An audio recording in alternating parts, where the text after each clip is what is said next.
A massive full moon hangs heavy in the sky, casting a cold, teal glow over the coastline. Below, a lone car winds its way along the dark shoreline road, heading toward the distant lights of the harbor. It's a quiet, moonlit night, the kind of night where things are about to get messy. A sleek, obsidian supercar tears through the coastal highway, its headlights acting as the sole ray of light against the oppressive gloom. It comes to a sudden, smooth halt. A pair of polished shoes touches the damp, puddle-slicked pavement. Beneath the highway overpass, the ocean waves crash violently against concrete breakwaters. Above, long, silver-white hair catches the neon-tinted moonlight. Sylvester stands as a ghost in the dark, his presence chilling the very air. The harbor is a graveyard of industrial steel. Sylvester looks out over the water, a silent sentinel as the city lights twinkle in the distance. He knows that the quiet is a lie. Evil has begun to awaken. In a derelict industrial yard, two guards in suits huddle around a makeshift fire burning in a rusted barrel. They whisper about a new illegal drug known as psychedelic moon, noting that the people who smuggled it and have already paid the price. The fire flickers, casting long, dancing shadows across their faces. One of the men pauses mid-sentence, his eyes narrowing as he senses a sudden, predatory shift in the atmosphere. Out of the blue mist, Sylvester emerges. He carries a massive, coffin-shaped weapon case strapped to his back, his long coat billowing behind him. One of the guards looks up, startled, and asks if they were supposed to be expecting another guest. Sylvester says nothing. The guard stands, extending a cautious hand as he demands to know where the stranger is from. The guard reaches out, demanding to see an invitation. Before he can finish, the cold barrel of a massive silver handgun is pressed firmly against his temple. In a calm, steady voice, Sylvester asks if this weapon counts as his invitation. The gun roars. The guard is erased in a sudden spray of crimson and shadow. The brutal efficiency of the kill leaves no room for a scream. As the first guard body hits the wet ground, the second guard can only watch in paralyzed horror. Sylvester moves with an impossible, predatory speed. The remaining guard is splattered with the remains of his comrade. His face is a mask of pure, unadulterated terror as he gasps out in disbelief, staring at the monster standing before him. Sylvester stands over the carnage, his expression bored and detached. He twirls the massive handgun with effortless grace, staring into the guard's eyes as he mocks their poor hospitality. Deep within a high-end nightclub, neon pink and electric blue lights hide a rot. Below the flashing strobe lights, a group of men in suits sits around a table littered with glowing vials and specialized medical injectors. A female DJ stands at her booth, her face etched with a deep, growing sense of unease. Her fingers tremble as she tries to maintain the rhythm of the music, sensing the hunger in the room. In the shadows, a horror unfolds. A vampire, his eyes glowing a malevolent red, sinks his fangs deep into the neck of a helpless woman. He drinks greedily, the sound lost in the thumping bass of the music. The vampire pulls away, his face smeared with blood. He licks his lips, a sadistic grin revealing rows of serrated fangs as he basks in the dark, satisfied hunger. To these creatures, the word vampires is an apex status, a nightmare that the world believes is a mere myth. The lead vampire, a member of the Jukio party, snaps at the DJ. He shouts for her to liven up the mood, his voice cutting through the music like a blade. The DJ flinches, her eyes wide with terror. He stands tall, gripping his bleeding victim by the throat like a discarded doll. He sneers at the DJ, asking if she doesn't have any songs that are actually fun. The vampire continues his taunts, telling her to just pick the fun ones and play them over and over. He mocks her fear, acting as if his horrific actions are merely part of the night's entertainment. The reality is laid bare. To these monsters, humans are nothing but prey. They are livestock to be harvested and toys to be broken for amusement. The vampire drops the body and begins to walk away, his boots clicking rhythmically on the floor. He moves with the casual arrogance of a king. He looms over the DJ, his presence suffocating. She stares up at him, tears streaming down her face, her spirit completely broken. The vampire's face contorts into a terrifying mask of hunger.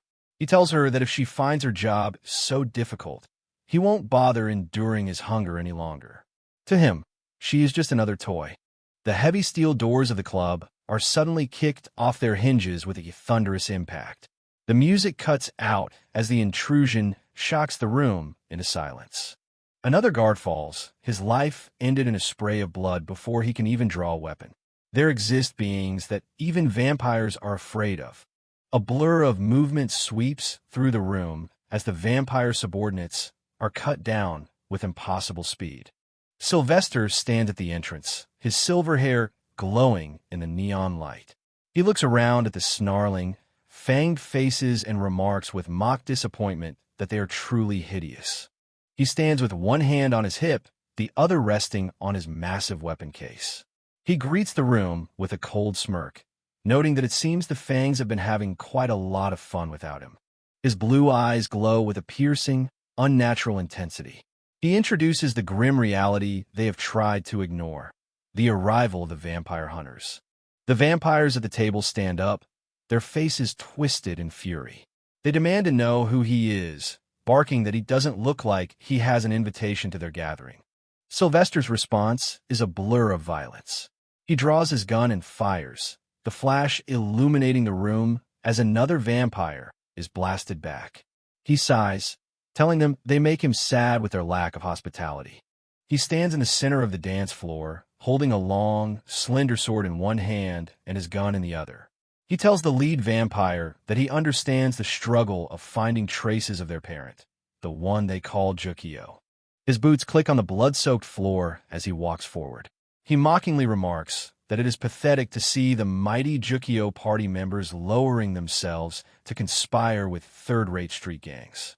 The lead vampire, his mouth still dripping with blood, glares at Sylvester. Sylvester asks him what the dead Jukio would say if he could see his followers now.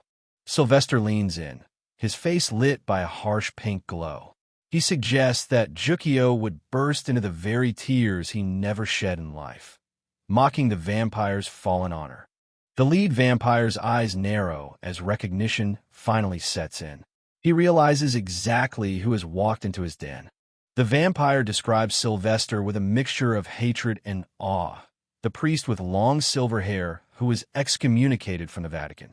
He is the true demon hunter. The vampire roars, declaring that he will decorate the night with Sylvester's blood. His subordinates charge forward, their faces in human masks of rage and hunger. Sylvester watches them come, his expression unchanged. He quips that their guest service is really not great at all.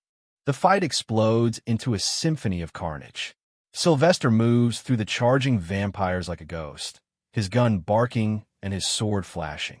He mocks them, asking if their lack of manners is because they grew up without parents. As he fights, Sylvester begins to recite a dark sermon. He speaks of the beginning, when the Lord made Adam from soil and Eve from a bone. He parries a clawed strike and counters with a lethal slash. He declares that death is the holy ceremony of returning to Eden. He carves through the vampires with a massive, sweeping arc of his blade, the sheer force of the blow sending bodies flying in pieces. The room is a whirlwind of blood and shadow. Sylvester stands in the center of the storm, his long hair stained red. He finishes his sermon with a cold whisper, ashes to ashes, dust to dust. Sylvester stands amidst the piles of dead vampires, his sword pointed at the lead Jukio member. He tells him that it doesn't look like there's any specific information he can get from him now. He looks down at the vampire with a gaze of absolute superiority. He explains that the moment the vampire even thought of killing him, he sealed his own fate. He tells the creature that among all the mutts in this room, he is clearly the most useless one. The vampire's face contorts in a blind, feral rage. The vampire screams at Sylvester to shut his mouth, lunging forward with desperate, explosive speed. He has abandoned all pretense of humanity. Sylvester doesn't flinch. He twirls his gun with blinding speed, the weapon becoming a blur in his hand as he prepares to end the fight. The gun roars again and again. Sylvester fires with surgical precision, the muzzle flashes lighting up his calm, focused face. The bullets tear through the vampire's body, but the creature is no longer human. His arm begins to grotesquely stretch and swell, his flesh rippling with dark energy. The vampire swings a massive, elongated claw, but Sylvester parries the strike with his sword. The impact creates a shock wave that shatters the surrounding furniture. Sylvester looks at the monstrous transformation with genuine curiosity. He remarks that it's interesting the creature actually knows how to morph. The vampire lets out a piercing, inhuman shriek as he swings his massive, mutated claw. The sheer size of the limb dwarfs Sylvester, threatening to crush him. Sylvester fires a single, concentrated shot. The bullet strikes the base of the mutated arm, and in a fountain of gore, the entire limb is blown clean off. The vampire staggers back, howling in pain. Before the creature can recover, Sylvester delivers a powerful, bone-shattering kick to his chest. The force of the blow sends the vampire reeling backward across the room. The vampire gasps for breath, his eyes wide and bloodshot.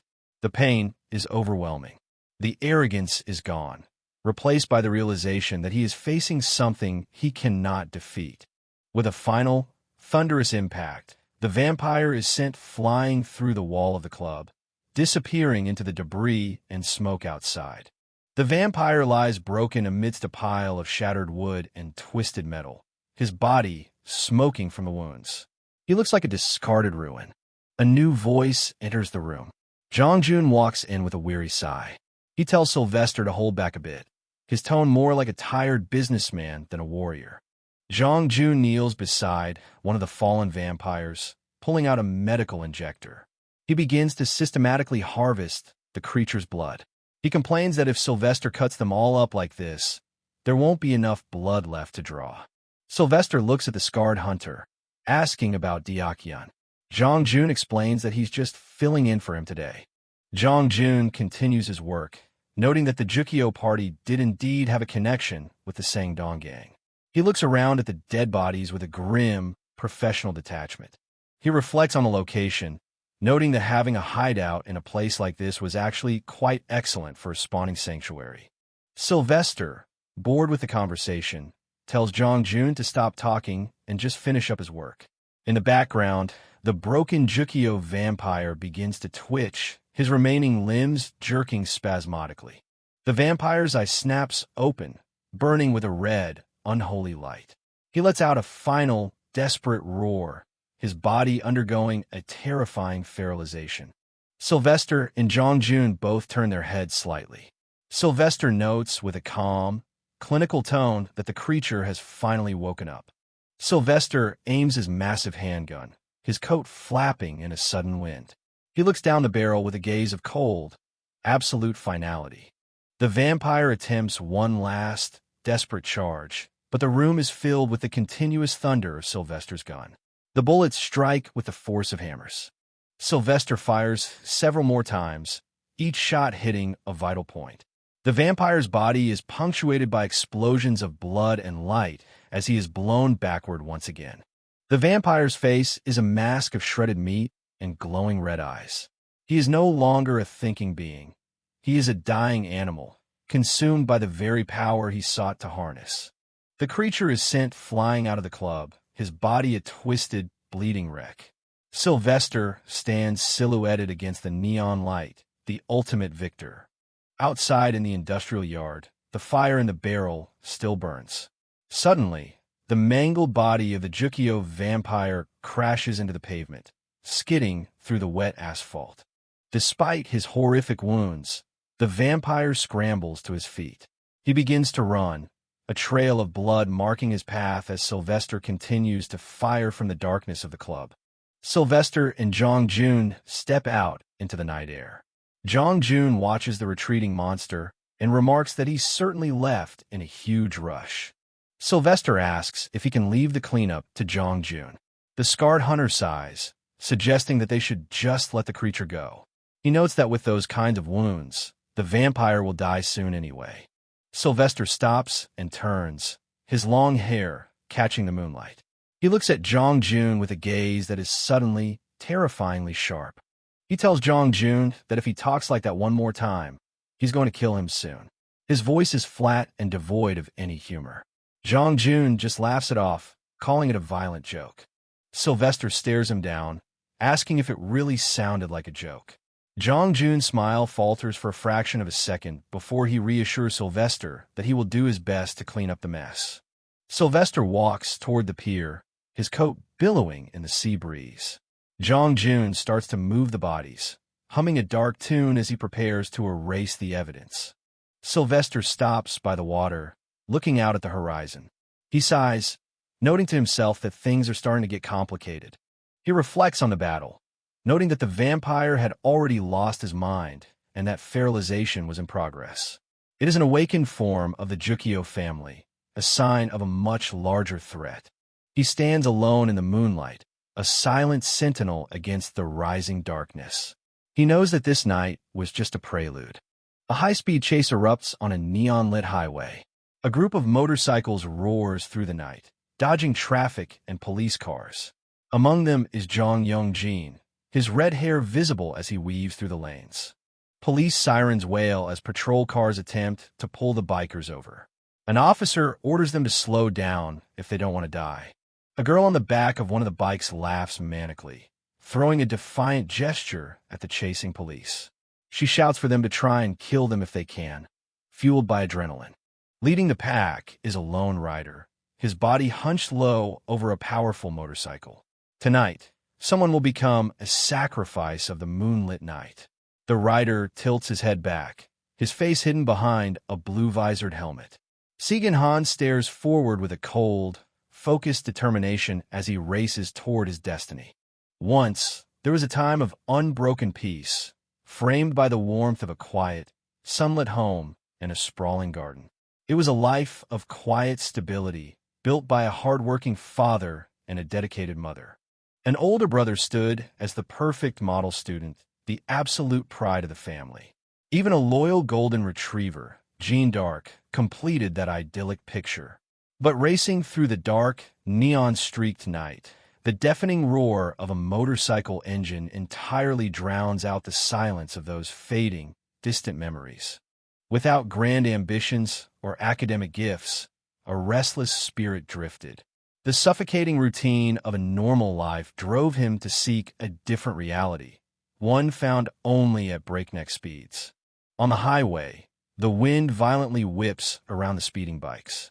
A girl clinging to Jong Young-jin screams over the gale, her voice frantic as she warns that a mysterious pursuer is still gaining ground. Young-jin shouts back, his face tight with mounting stress. The girl confesses to hurling insults and obscene gestures at the shadowy figure, but nothing works. Young-jin snaps, ordering her to just sit still and hold on tight. Riding at the front of the pack, his face obscured by a blue-tinted visor, Segun remains entirely silent. His grip tightens on the handlebars as Young-jin's voice echoes over the engine noise, mocking him for strictly following the boring path laid out before him. The pack of bikers streaks across the asphalt like a blur beneath the city lights.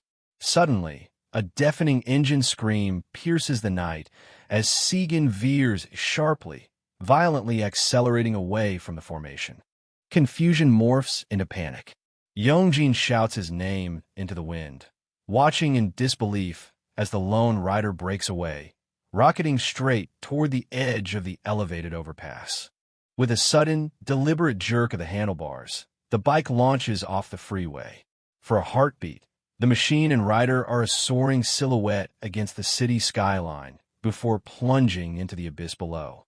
Those left behind can only stare in breathless shock, witnessing a reckless, seemingly impossible leap.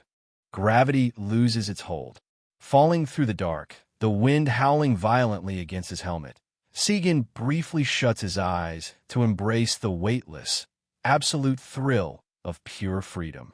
The massive machine slams onto the pavement below with a bone-jarring impact. A shower of sparks and the screech of tortured rubber erupt as he violently wrestles the bike into a controlled slide, landing flawlessly in the lower city shadows. The slide ends. The engine idles with a low, menacing growl. He sits perfectly still, pure adrenaline burning fiercely through his veins. Distant police sirens wail, throwing frantic red and blue flashes against the underside of the overpass. Youngjin's faint voice echoes from far above, accusing him of running away. Slowly, gloved hands reach up to unlatch the helmet. The heavy helmet comes off, revealing a youthful face harboring eyes that carry too heavy a burden. High-speed rebellion was the only way to tear free from a suffocating daily routine. The adrenaline fades into the chill of the night as the motorcycle rolls up to familiar brick walls and iron gates. The home stands eerily still under the pale moonlight. The bike is parked, the leather jacket dusted off.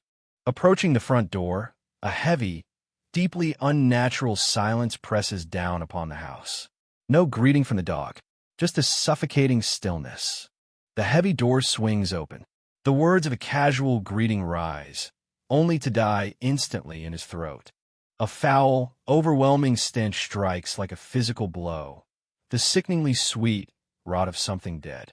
He covers his face, an icy, paralyzing dread instantly seizing his racing heart.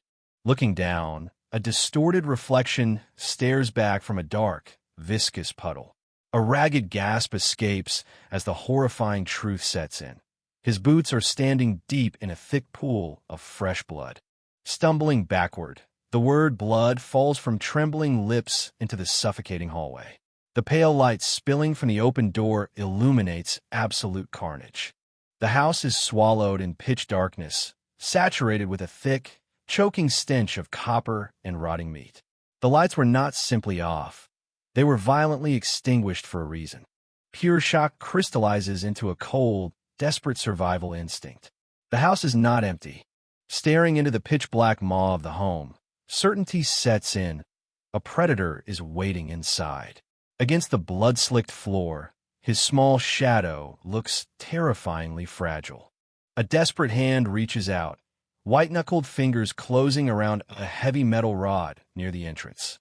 Every muscle pulls tight, stepping forward with agonizing caution. A cracked, trembling voice calls out into the void. Mother, father, brother. The pleas are laced with a desperate, tearing mix of hope and absolute terror. A massive, grotesquely distorted silhouette bleeds across the wall. He freezes, wide-eyed, demanding to know who is there as the hulking shape shifts in the dark. A beast violently lunges from the shadows.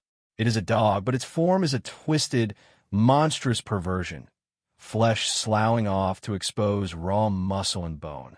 The metal rod flies up just in time to catch the impact, snapping fangs mere inches from his face. Staring into the glowing, blood-red eyes of the nightmare, an agonizing scream tears from his throat. This rotting, slavering horror is Gene Dark, the loyal family dog, mutated into an undead abomination. The monstrous weight pins him to the slick floor, crushing the air from his lungs. It violently bites down on the metal rod, possessing unnatural, terrifying strength as it fights to tear away the only defense. Teeth gritting hard against the spray of foul saliva and corrupted blood, a primal, guttural growl rips from the boy's own chest. He absolutely refuses to die butchered in his own hallway. A desperate, explosive surge of adrenaline forces the beast back. The heavy metal rod cuts a vicious arc through the freezing air. Scrambling upright, he grips the bloody rod like a broadsword. He glares at the snarling horror, his fractured mind violently severing the tie between this abomination and his beloved companion. The monstrosity growls, its ruined, gore-drenched spine completely exposed. A cold whisper falls from his lips. This is no longer Gene Dark. It is just a monster. The nightmare leaps, jagged claws raking the air. There is no hesitation. Stepping directly into the strike, his eyes lock with pure, freezing focus. With a sickening crunch, the heavy steel rod drives straight through the creature's skull. The absolute, unyielding force of the blow ends the mutated animal's suffering in a single heartbeat. A torrent of dark blood coats the hallway walls and soaks his clothes. He stands over the ruined carcass, alone, dark silhouette anchored in the crimson rain. Collapsing to his knees, his entire body racks with violent tremors. A desperate whisper of denial repeats endlessly as the horrifying reality of his own strike sets in. The phantom image of a happy, golden retriever bounding through the sunlit garden violently clashes with the mangled heap of rotting gore. The agony of the contrast is suffocating. The heavy metal rod is cast aside, clattering loudly against the floorboards and echoing mockingly through the dead house. Looking deeper into the living room, the ultimate nightmare is realized. Twisted, broken forms lie discarded in the center of the room. The slaughtered remains of his mother and father, completely extinguished by senseless violence. Doubling over, his body violently heaves, rejecting the overwhelming stench and the sight of his butchered family. Hot tears carve through the thick blood painted across his face. Gut-wrenching sobs break the terrible silence. He weeps for his loyal dog, his mother, and his father, screaming into the void for an answer to this impossible hell. Crawling blindly toward the remains of his dog, raw grief hollows out into a bottomless, aching despair. A broken boy lies drowning in blood within a house of ghosts. Suddenly, a razor-sharp clarity pierces the grief. Gaze snapping toward the darkened staircase, the terrifying realization dawns. The butcher might still be upstairs. Rising to his feet, he looks past the discarded steel rod. A blunt piece of metal will never be enough to slaughter whatever nightmare waits above. A crucial memory surfaces, the heavy hunting rifle kept in the back library. Movements turn cold, purposeful, and entirely deadly. Stepping into the library, he finds the pride of the family.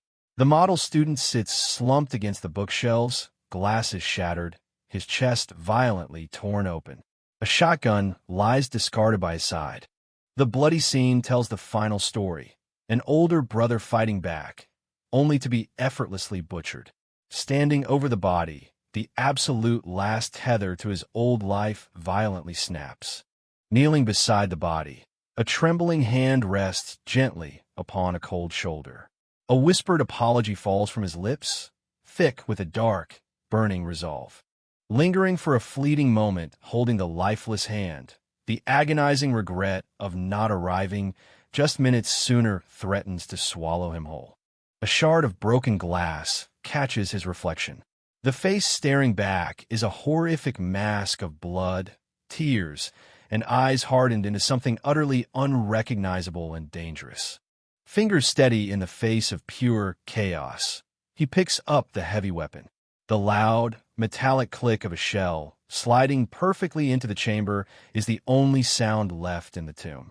Standing tall, gripping the cold steel with lethal intent, a silent, unbreakable vow is etched into his soul. Every single one of them will die.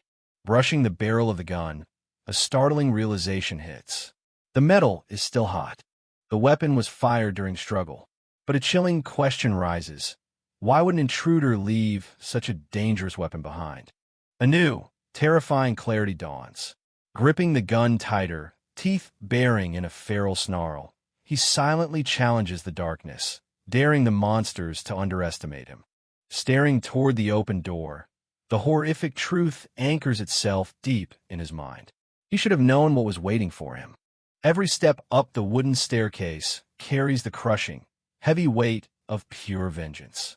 Drops of dark blood from his soaked clothes mark the path upward. All human logic and reason have been violently stripped away.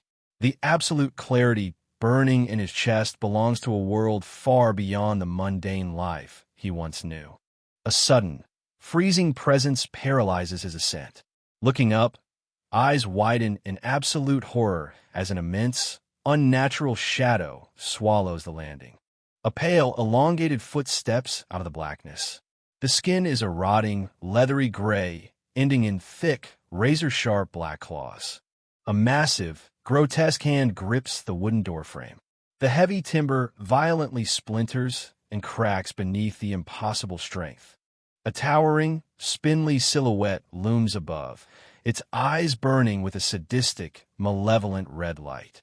A wet, rasping breath echoes through the suffocating air. The nightmare steps entirely into the light. A Jukio vampire, its face a horrifying mask of serrated teeth and a thick, prehensile tongue, staring up at the towering abomination.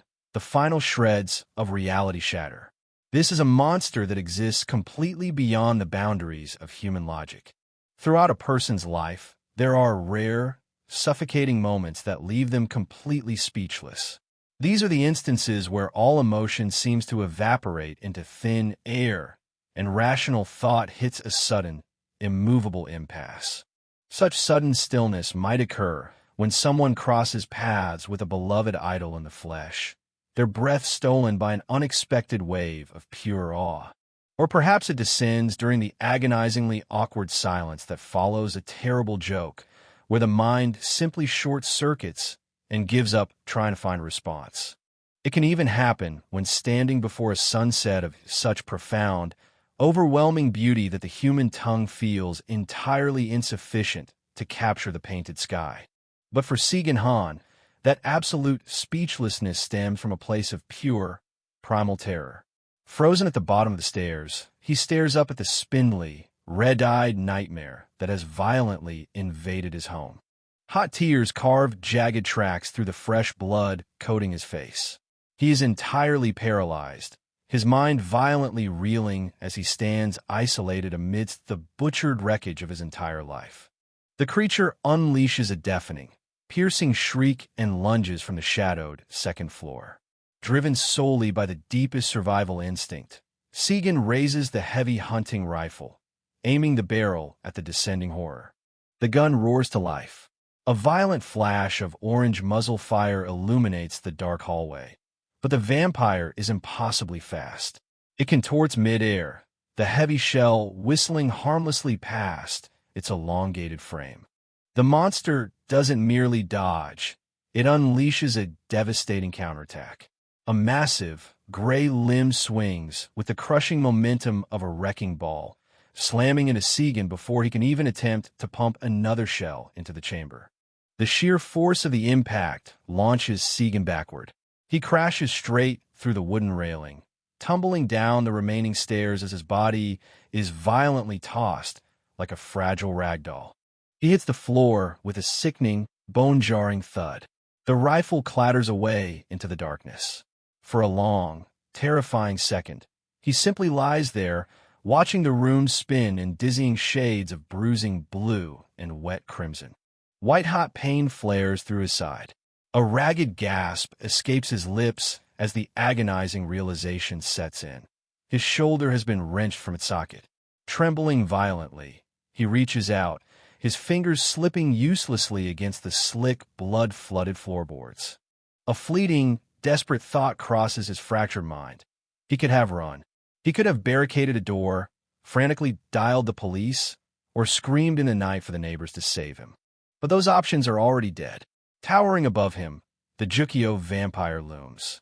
Its chest heaves with violent anticipation, its mouth openly watering at the rich, metallic scent of his fresh blood. It is a living monument to pure hunger.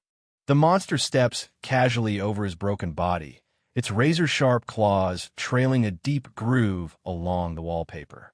Looking up, Segun stares directly into the face of his own imminent death.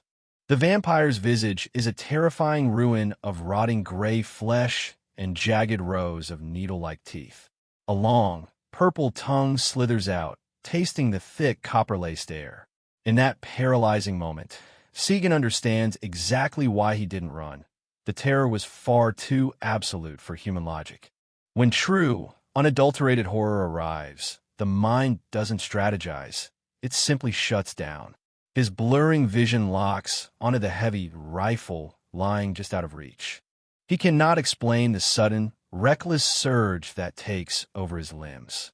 Driven by a desperate, suicidal bravery, he scrambles across the slick floor, his fingertips finally brushing against the freezing steel of the barrel. In what he believes are his final seconds on Earth, all fear is swallowed by a burning, singular obsession to execute the beast that butchered his family. Gripping the rifle tight, he bares his teeth in a wild snarl that perfectly mirrors the monster above him. The vampire lunges again, descending as a chaotic blur of gray limbs and glowing eyes. Ignoring the blinding agony in his shoulder, Segun rolls violently to the side, fueled entirely by a massive spike of adrenaline. A raw, guttural scream of absolute defiance tears from his throat. He points the barrel directly at the descending beast and pulls the trigger at point-blank range. The explosion is deafening in the confined space. The heavy buckshot catches the vampire directly in the shoulder, brutally shredding gray meat and bone in a massive fountain of dark gore. The monster shrieks, not in pain, but in blinding rage. It swings its remaining clawed hand with impossible speed. A red blur cuts the air. The heavy gun is instantly batted away, and Segun suddenly feels a terrifying, cold numbness where his hand should be. He stares up in profound shock, his face freshly splattered with crimson. The horrific reality of his severed limb hasn't yet breached his adrenaline-soaked mind, leaving him suspended in a state of chilling disbelief. The wounded vampire towers over him, its massive shadow swallowing the boy whole. Its eyes burn with a sickening, sadistic glee as it prepares to deliver the final, lethal blow. Reaching down, the creature's claws dig deep into Segun's scalp. With terrifying, effortless strength, it hoists the boy entirely off the floor, dangling his broken body in the air like a macabre trophy. As the edges of his vision begin to fade to black, a crushing tidal wave of regret washes over Segun. A heavy, sinking realization hits his heart. He has failed. He won't even be able to avenge the blood of his family. Within the quiet sanctuary of his fading mind, he calls out to them, to his father, his mother, his older brother, and even his loyal dog. He is joining them in failure. He whispers a final, silent apology to the ghosts of his ruined home. The vampire unhinges its jaws to snap his neck, but a sudden, thunderous report shatters the house. The monster's gripping hand explodes into a mist of blood and shattered bone as a massive bullet tears right through it. The sheer kinetic force blasts the monster backward, instantly breaking its grip. Segun slumps heavily to the floor, his vision swimming violently as a towering new figure steps out of the darkness and into the pale light. The heavy crunch of combat boots on broken glass rings out through the silent house. A long, dark trench coat billows fiercely in the cold wind rushing through the shattered front door. Sylvester stands there, his long silver hair glowing ethereally beneath the moonlight. He gazes at the mangled, bleeding vampire with an expression of utter, profound boredom, noting with cold irritation that the beast had gone and made a disgusting mess. The cornered vampire attempts to rise, its remaining arm violently mutating into a massive, heavily clawed weapon. Sylvester doesn't blink. He raises a heavy handgun and fires 3 times in rapid, deafening succession, the muzzle flashes strobing through the darkness like lightning. Lying helplessly in the pooling blood, Segun watches the supernatural clash through half-closed eyes. He is completely hollowed out, a ghost of a boy who has lost his entire universe in the span of a single hour. The beast proves to be a relentless nightmare. Its thick, mutated body absorbs the heavy caliber rounds as it furiously struggles to close the distance to the intruder. Tearing its own throat with the effort, the vampire unleashes one last, ear-splitting roar of defiance, pushing its mangled body far beyond its physical limits for a final strike. Sylvester moves with the flawless, beautiful grace of a master executioner. Drawing a long sword, the blade ignites with a holy, blinding azure light. With a single, flawless cross-shaped slash, he carves through the dead air and the charging monster alike. Lowering the glowing blade, the hunter stares indifferently at the dissipating remains. He mutters a cold, detached remark that the pathetic creature should have just crawled into a hole and died quietly instead of forcing him to clean up this carnage. The vampire's severed body rapidly disintegrates into a violent shower of bright sparks and drifting ash. Soon, nothing remains of the nightmare but a scorch mark and the sharp, choking stench of ozone and death. Sylvester stands tall amidst the slaughter, his glowing sword resting loosely by his side. Slowly, his piercing blue eyes drift down to the broken, bleeding boy lying at his boots.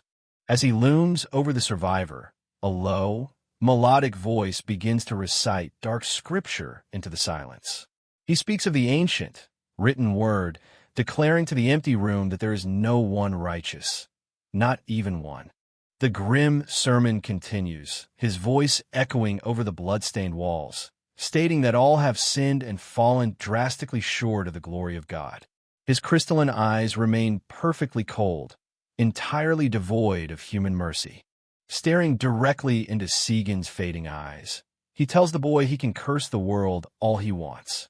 The silver-haired hunter stands as an immaculate silhouette of divine judgment in a house drowning in sin. Sylvester's gaze sweeps the floor, finally landing on the discarded hunting rifle and the severed, bleeding hand lying pitifully beside it. He leans down over Segun, his long silver hair cascading forward like a funeral shroud. He softly tells the boy he has only one question for him. Gesturing toward the heavy weapon resting in the pool of blood, he asks if the gun belonged to him. Segun cannot form the words. His eyes are hopelessly glazed, his consciousness drifting away in a thick fog of shock and massive blood loss. Staring up at the man who saved him, he sees nothing but a different breed of monster. Sylvester studies the dying boy for a long, calculating moment before finally straightening his posture. A cold decision is made. Letting a survivor with this much fight die here would be a waste. The boy still has a use. A fleeting, phantom memory of a happy family laughing in a sunlit garden flash into the dark. A cruel, mocking contrast to the reality of the slaughterhouse. In the distance, the wail of approaching sirens finally cuts through the night as the outside world realizes the horror. A harsh, sweeping flashlight beam violently pierces the gloom, illuminating the blood-soaked floorboards and the discarded rifle. A frantic voice calls out into the carnage, desperately searching for anyone left breathing. Segun drifts helplessly between the waking world and the abyss. His old, foolish dreams of escaping his boring, day-to-day life float through his mind as a police officer hovers over his face, frantically asking if he can hear the rescue teams arriving. The officer spins around, screaming down the ruined hallway to his comrades. He announces they have a live survivor and demands the paramedics be rushed in immediately. In his final, fleeting moment of lucidity, Segun's lips part. He weakly whispers for his mother and father. The crushing reality of their permanent absence is infinitely heavier than the agonizing pain tearing through his body. He reaches out a trembling stump toward the fading memory of his older brother. The edges of the world finally collapse, fading entirely to black just as the emergency medical teams swarm into the room. The devastating, cruel irony of his entire existence is finally laid bare. He had always yearned for a way to break free from the mundane routine of his normal life. As the blinding red and blue lights of the ambulance violently flash against the brick walls of his ruined home, he slips into the dark with one final, bitter realization. His wish has finally come true. A week passes since the gruesome incident that shattered the public's fragile peace. In a sterile studio, a gray-faced anchor introduces the chilling mystery gripping the nation.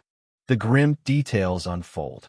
A co-anchor questions the official story of a family supposedly butchered by their own pet dog, noting the chilling caveat. Only the youngest son made it out alive. The truth hides in the gruesome aftermath.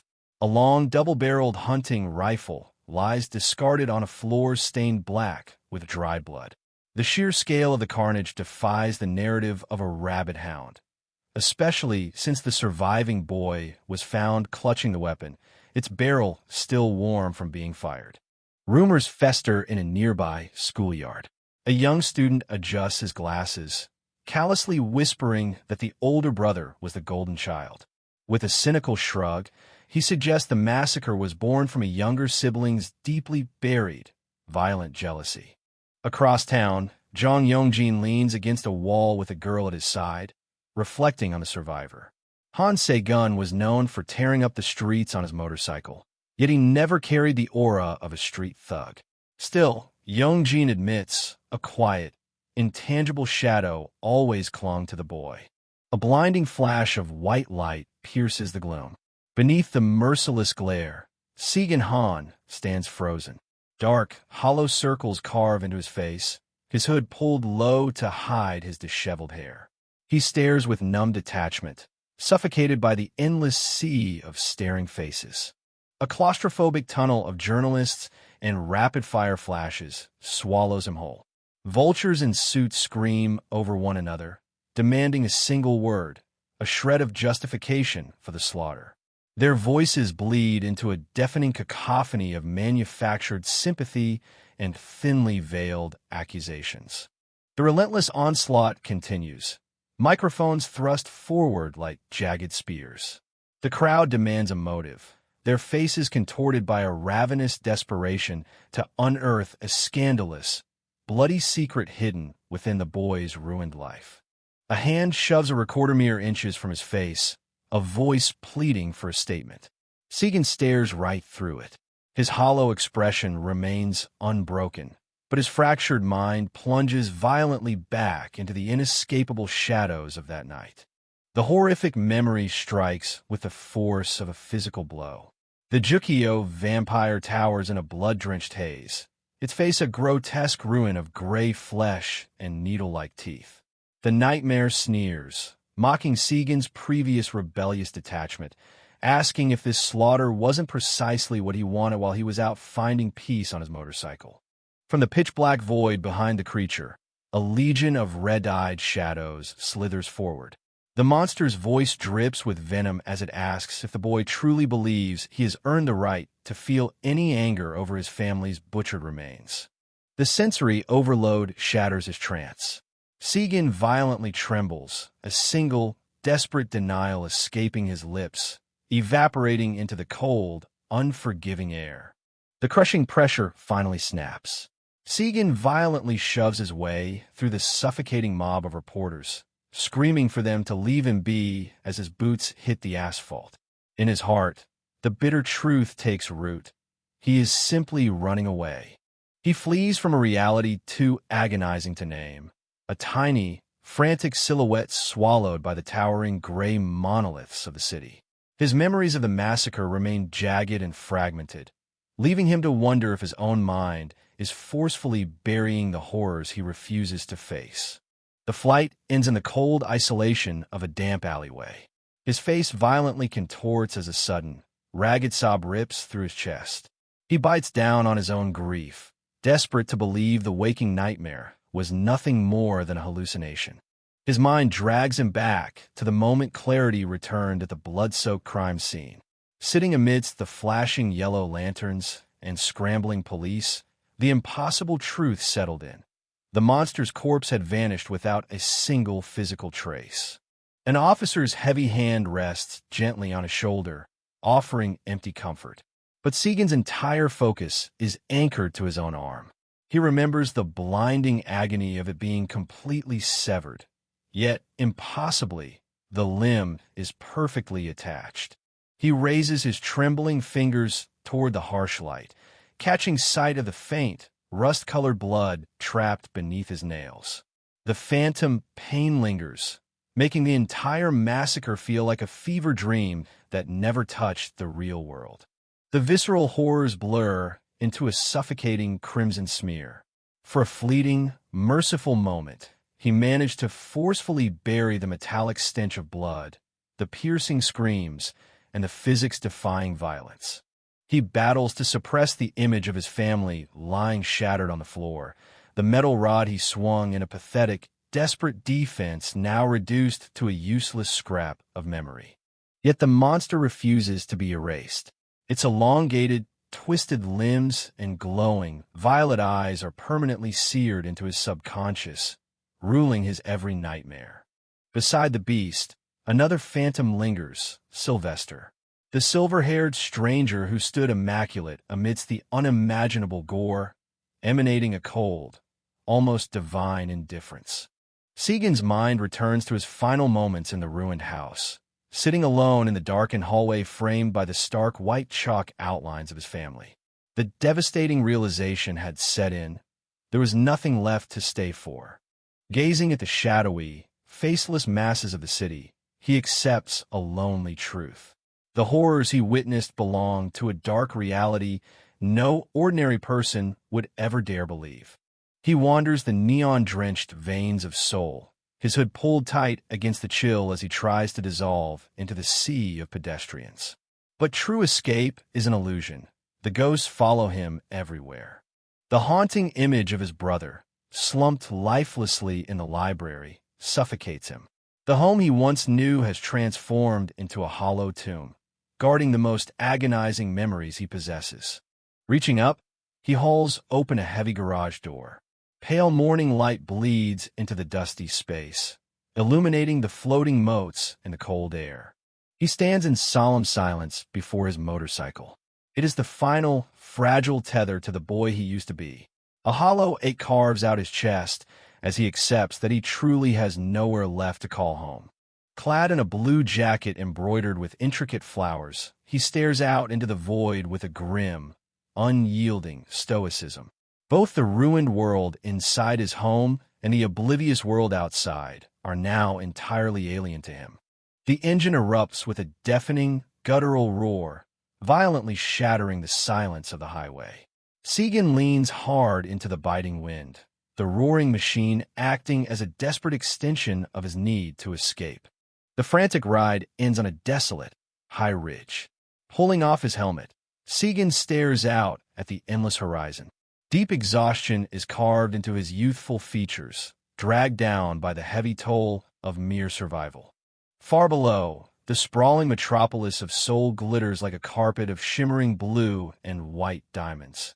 A beautiful, ignorant city entirely blind to the nightmares hunting in its dark corners. A sudden, subtle noise behind him shatters the isolation. Segun stiffens, whirling around with a quiet, sharp gasp of pure shock. Sylvester is there, leaning casually against the steel railing of the lookout. His long silver hair catches the pale moonlight. His dark coat billows gently in the night breeze, his posture suggesting he has been waiting in the shadows all along. Pushing off the railing, the hunter closes the distance with a slow, deeply deliberate stride. Caught in a gravitational pull of fear and a burning desperation for answers, Segun steps toward him. Standing defensively beside his bike, Segun's voice cracks as he demands to know if it was truly him. He locks eyes with the enigmatic man who pulled him from the jaws of death, and perhaps doomed him in the process. A trembling finger points directly at the hunter. Segun's voice shakes with absolute certainty as he declares that Sylvester was standing inside his ruined home that fateful night. The boy's desperation boils over. His voice scales into a raw, ragged shout, his eyes wild with intensity as he accuses Sylvester of being there the exact moment the nightmare descended. Towering over the fractured teenager, Sylvester's face registers nothing but bored irritation. He coldly orders Segun to shut his mouth, dryly noting the boy's knack for causing exhausting scenes, and warns him to stop screaming into the night. The icy reprimand bounces off Segun's unyielding focus. He demands to know exactly who or what Sylvester is, and more frantically, what that butchering creature truly was. Sylvester looks down from his imposing height, turning the question back with a mocking edge. He challenges the boy to use his imagination. After a tense beat, Segun hesitantly asks if the man is some sort of exorcist. A razor-thin smile graces Sylvester's lips. He concedes the guess is close enough. Segun presses forward, his voice dropping to a terrified, breathless whisper as he asks if the slaughtering beast was a vampire. Sylvester tilts his head, his sharp profile silhouetted against the dark sky. A heavy, suffocating silence stretches between them, a silence that provides all the horrifying confirmation the boy needs. A single word, correct, falls from the hunter's lips. Segun stares in absolute, paralyzed disbelief, the confirmation echoing through his skull as his entire understanding of the world violently unravels. The two figures stand isolated on the rooftop, the distant city lights gleaming off the polished hood of Sylvester's nearby supercar. With a heavy sigh, the hunter decides to abandon the pleasantries and cut straight to the brutal truth. Locking his unnatural blue eyes onto the boy, Sylvester asks a chilling, point-blank question. Did Segun consume the vampire's blood? Segun stares down at his trembling hands, the phantom sensation of wet gore washing over him from the moment he fired the rifle. He confesses that the creature's blood definitely splashed onto him. A fresh, icy panic claws at his throat as he asks if he has been infected, if he is turning into a monster himself. The hunter's piercing gaze remains unbroken, without an ounce of comfort. He confirms that such a dark transformation is absolutely possible if the corrupted blood was ingested. Segun instinctively clutches his arm, the horrific memory of his amputation clashing with its current perfection. Sylvester shatters any illusion of a miracle, bluntly revealing that he was the one who forcefully reattached the severed limb. Segun recoils in horror, frantically denouncing the claim as impossible nonsense. Unflinching, Sylvester coldly asks if the boy genuinely believes anything from that blood-soaked night followed the rules of logic. A profound, shadow-draped dread settles over Segun's features. Looking away, his voice drops to a terrified whisper as he asks just how many more of these monsters are hiding in the dark. The hunter's tone hardens into an icy dismissal. He brutally informs Segun that the number of vampires in the world is absolutely none of his concern. Leaning closer, his face a flawless mask of stone, Sylvester delivers his final directive. He orders the boy to turn around, crawl back to his mundane life, and bury the memory of the supernatural forever. The callous dismissal ignites a blinding, explosive rage. Segun screams at the hunter, demanding how such a return could ever be possible. He roars that his entire world, everyone he ever loved, has been slaughtered. Shaking uncontrollably under the sheer weight of his fury, Segun stands his ground. He fiercely demands to know how anyone is expected to just play at being a normal human after surviving such absolute carnage. In a terrifying blur of unnatural speed, Sylvester lunges. He seizes Segun by the jacket collar, effortlessly hoisting the boy off the ground with a single hand, his physical power overwhelming and absolute. Half swallowed by the night's shadows, the hunter's blue eyes burn with a lethal, predatory light. He glares at the dangling boy, viciously mocking Segun's delusion that his suffering makes him somehow special. Sylvester orders an immediate end to the pathetic whining. With a voice colder than the grave, he violently reminds the boy that he is far from the only soul to be broken by the cruelties of this world. With a dismissive shove, he releases his iron grip. Segun stumbles backward, his boots hitting the pavement. When he looks up, the stark terror in his eyes is rapidly hardening into a new, pitch-black resolve. With a sharp, defiant smack, Segun bats the hunter's hand away. A vicious snarl twists his face as he demands to know exactly what the silver-haired executioner expects from him. Gesturing frantically into the void, Segun's voice echoes with raw agony as he screams that he watched his family be butchered before his very eyes. How could any human being simply exist without that nightmare consuming them alive? His voice finally fractures, breaking into a raw cry that moving on is fundamentally impossible. Sylvester merely watches the breakdown, his expression an impenetrable fortress, entirely unmoved by the boy's earth-shattering grief. Hot tears carve tracks down Segun's cheeks as the boiling anger crystallizes into a deadly, unshakable vow. He swears upon his own life that he will hunt down and eradicate every single monster in existence, even if the crusade sends him to his grave. His head bows heavily, his small shoulders trembling beneath the impossible weight of his newfound suicidal purpose. Sylvester towers over him in the darkness, silently observing the birth of a broken survivor's vengeance. High above, the pale moon cuts through the dark, cloud-streaked sky.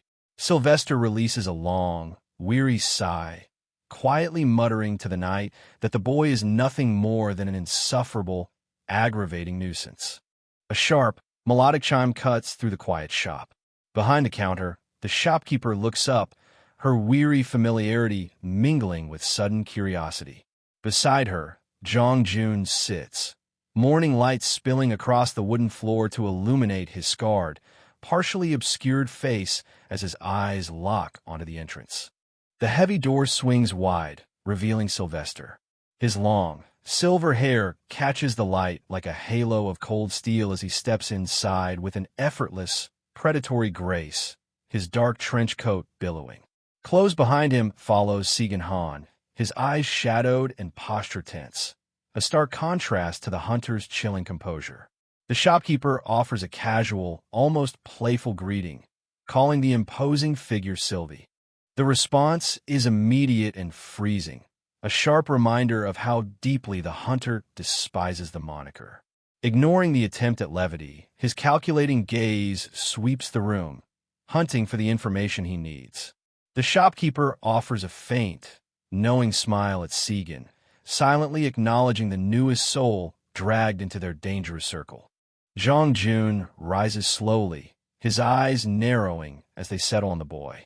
He recognizes Segun immediately as the sole survivor of the horrific tragedy from the week prior.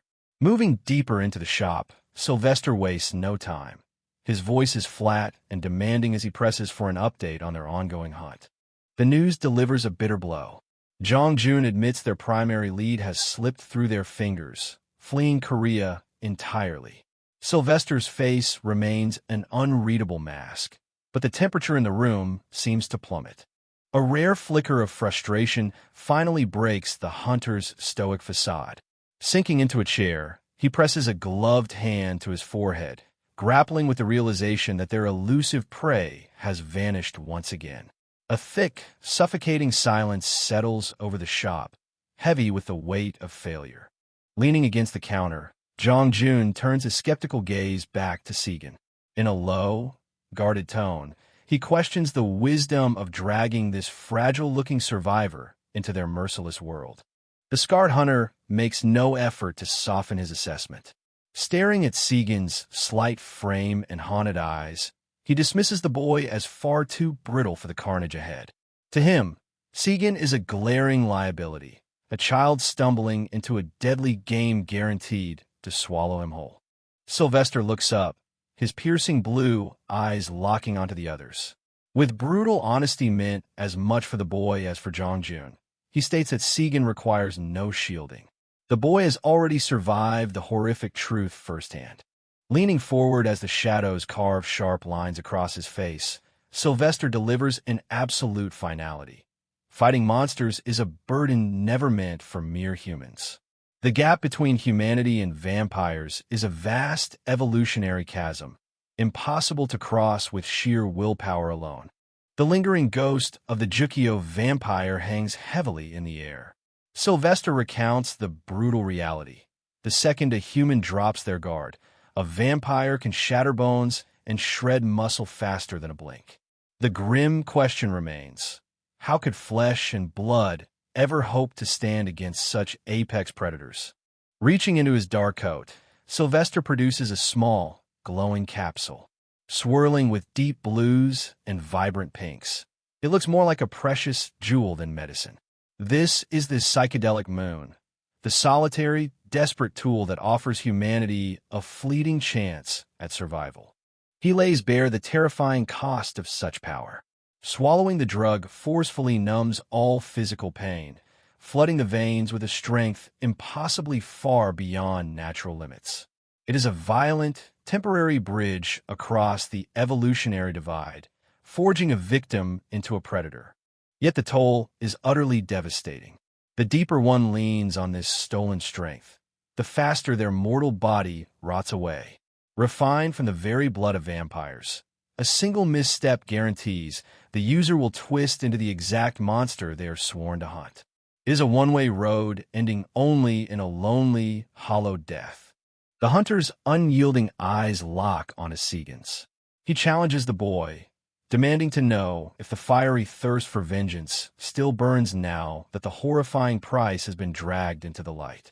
Standing in the center of the room with his head bowed, Segun absorbs the cold, damning warning. Once his soul steps past the threshold into the dark, the door to the life they once knew slams shut, locking away reality forever. Segun's hand trembles, tightening into a white-knuckled fist. His voice is a desperate whisper as he confesses that the idea of a normal life is already dead to him. He has witnessed the bloody truth.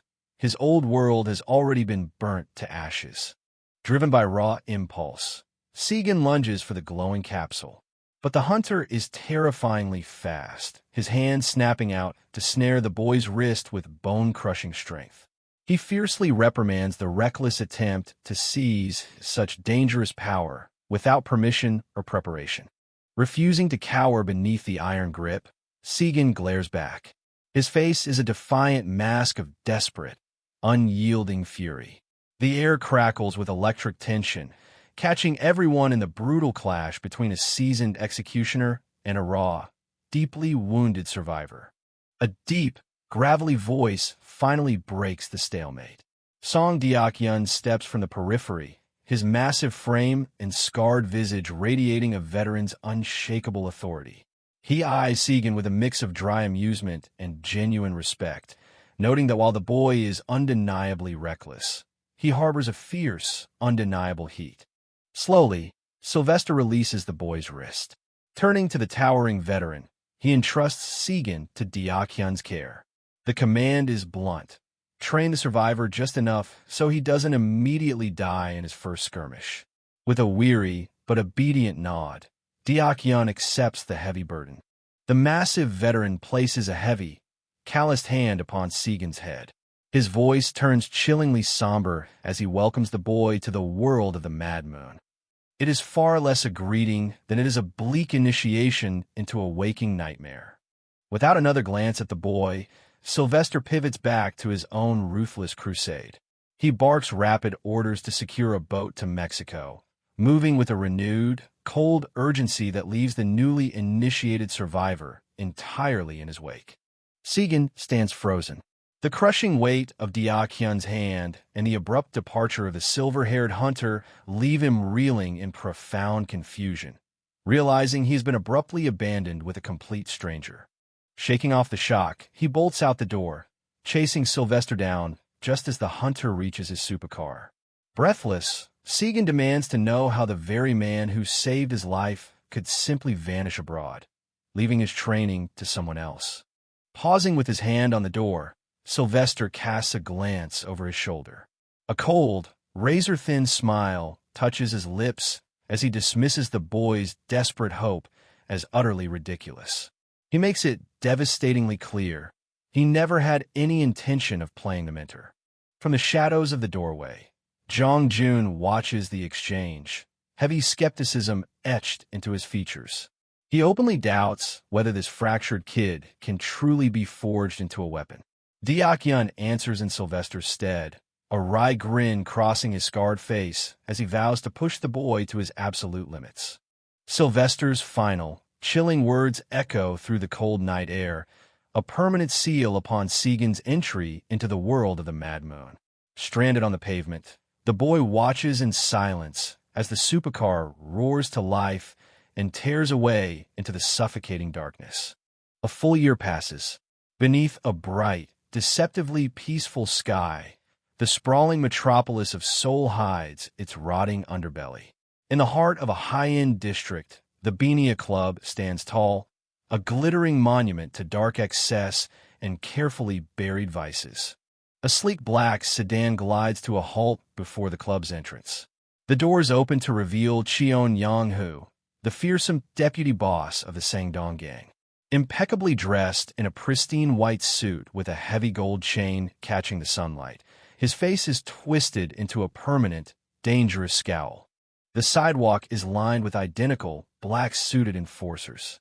They fold into deep, synchronized bows as a panicked young subordinate scrambles forward, screaming out a frantic, breathless greeting to his superior. The greeting is met with immediate, violent disgust. Yang-hoo spits out a harsh reprimand, viciously reminding the trembling man to use legitimate corporate titles now that they are masquerading as businessmen. His hand clamps down on the subordinate's shoulder with a bruising, terrifying grip. He tightens his hold, his voice a lethal hiss as he demands they maintain the illusion of a proper, civilized enterprise. The terrified subordinate can only stammer a pathetic string of agreements, his entire body shaking under the boss's crushing weight. The deputy boss's tone plummets into a menacing, predatory growl. With his patience already wearing thin from a grueling schedule, he demands to know exactly why he has been dragged to the club with such frantic urgency. Looking as though he might be sick from sheer terror, the subordinate desperately tries to explain. His voice cracks and stumbles over the words, bracing himself to reveal the absolute devastation waiting behind the club's doors. Inside, the lavish interior has been reduced to a war zone. The dance floor is littered with the groaning, shattered bodies of gang members, and expensive furniture is reduced to splinters. Standing amidst the carnage on the overlooking balcony is Segun Han. A brutal year of training has completely transformed him. He is taller, unyielding, and disturbingly at ease in the wake of total slaughter. Stepping onto the ruined dance floor, Cheon Yong-hoo stares up at the lone figure. Pure, unadulterated rage boils over his features as he roars, incredulous that his men were butchered and his time wasted over a single, arrogant brat. He unleashes a blistering torrent of insults upon his surviving men, furious that a pack of seasoned thugs couldn't defend their own territory. The underlings cower, bowing their heads in deep shame as the boss's blinding fury continues to mount. Narrowing his eyes at the silhouette on the balcony, Yang-hoo mutters to himself. The initial reports had claimed the intruder was a towering foreigner, but laying eyes on Segun proves the frantic intelligence was disastrously wrong. A sneer twists his lips as he takes in the boy's youth. He struggles to reconcile the surprisingly young, almost unassuming face with the catastrophic, bone-breaking violence painting the room below him. Segun gazes down at the furious gang boss, casually blowing a large bubble with his gum. His expression is one of hollow, profound boredom. Below, Yang-hoo screams up at the balcony, demanding to know if the insolent punk is finally finished playing his destructive games. The boss barks out a harsh laugh, declaring he has never encountered a thug quite like this in his entire violent life. Dripping with mockery, he suggests that in a modern, democratic society, normal people simply ask for what they want rather than orchestrating a bloody riot. Crossing his arms, Yang-hoo demands to know the boy's endgame. He points out the wreckage with a furious gesture, citing that the club is slated to open soon and this massacre has become a deeply irritating inconvenience. The board veneer shatters, and Segun's expression turns razor-sharp. He repeats the word thug with a dark, humorless chuckle, declaring that the violence was necessary only because the gang refused to hand over the promised merchandise, even after a massive down payment had cleared. Genuine confusion creases the deputy boss's brow as he echoes the boy's words. Behind him, the bleeding subordinates pale with fresh terror. A cold smirk touches Segun's lips as he realizes the high-ranking leader has been kept completely in the dark by his own grunts. Segun casually explains that the boss's greedy lackeys pocketed 5 million won in cash without delivering. He openly mocks Yang-hoo's supposedly ironclad leadership, humiliating the man for being utterly clueless about the thievery happening right under his nose. With a heavy, dramatic sigh, Segun leans his weight against the shattered railing. He notes the pathetic irony. An organization desperately playing at high society business, yet still scrambling for scraps like a common, pathetic street gang. From the shadowed depths of the balcony, Song Dya-kyun's gravelly voice suddenly cuts in, echoing the gang boss's deep confusion. Ignoring his mentor completely, Segun begins to coldly list the exact items he is owed: a Dragunov, a Tokarev, and an AK-47. The casual demand for high-end, military-grade weaponry drops like a bomb, suffocating the room in a heavy, terrified silence. Segun stares down at the trembling gangsters, his eyes unblinking, cold, and entirely clinical.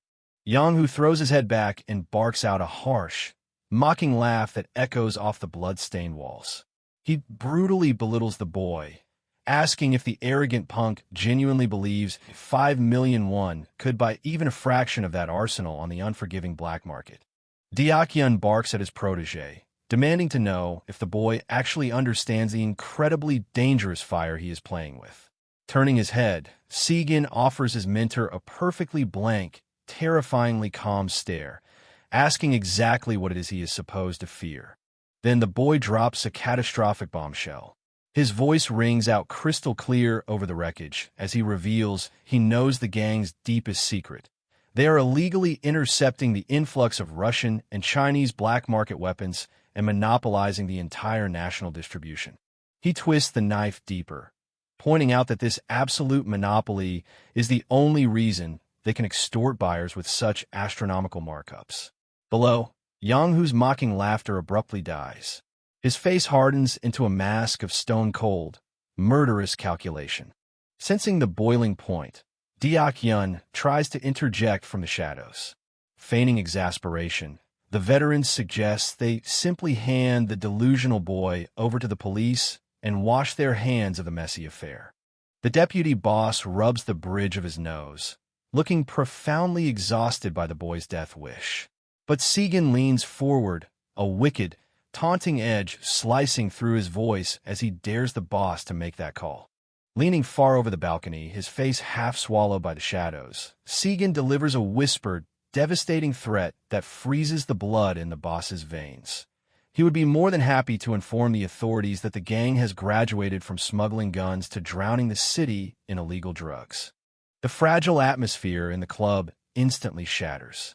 Driven to the brink, Yang-hu roars at his surviving men, his face violently contorted by the absolute necessity to silence this reckless boy permanently.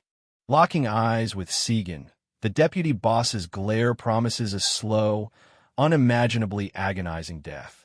His voice tears through the ruined club in a final, deafening scream, ordering his enforcers to tear the boy to shreds. As one, the black-suited killers surge forward.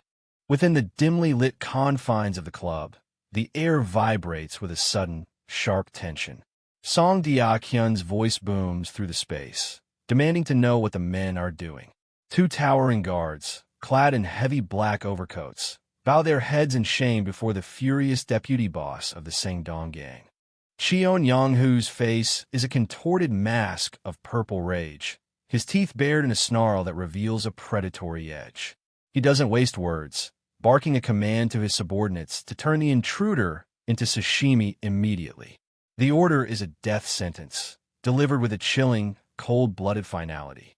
The two massive guards draw their weapons, a heavy metal baton and a long, wicked knife. They loom over Segun Han, who stands small and isolated in the center of the ornate, purple-lit dance floor.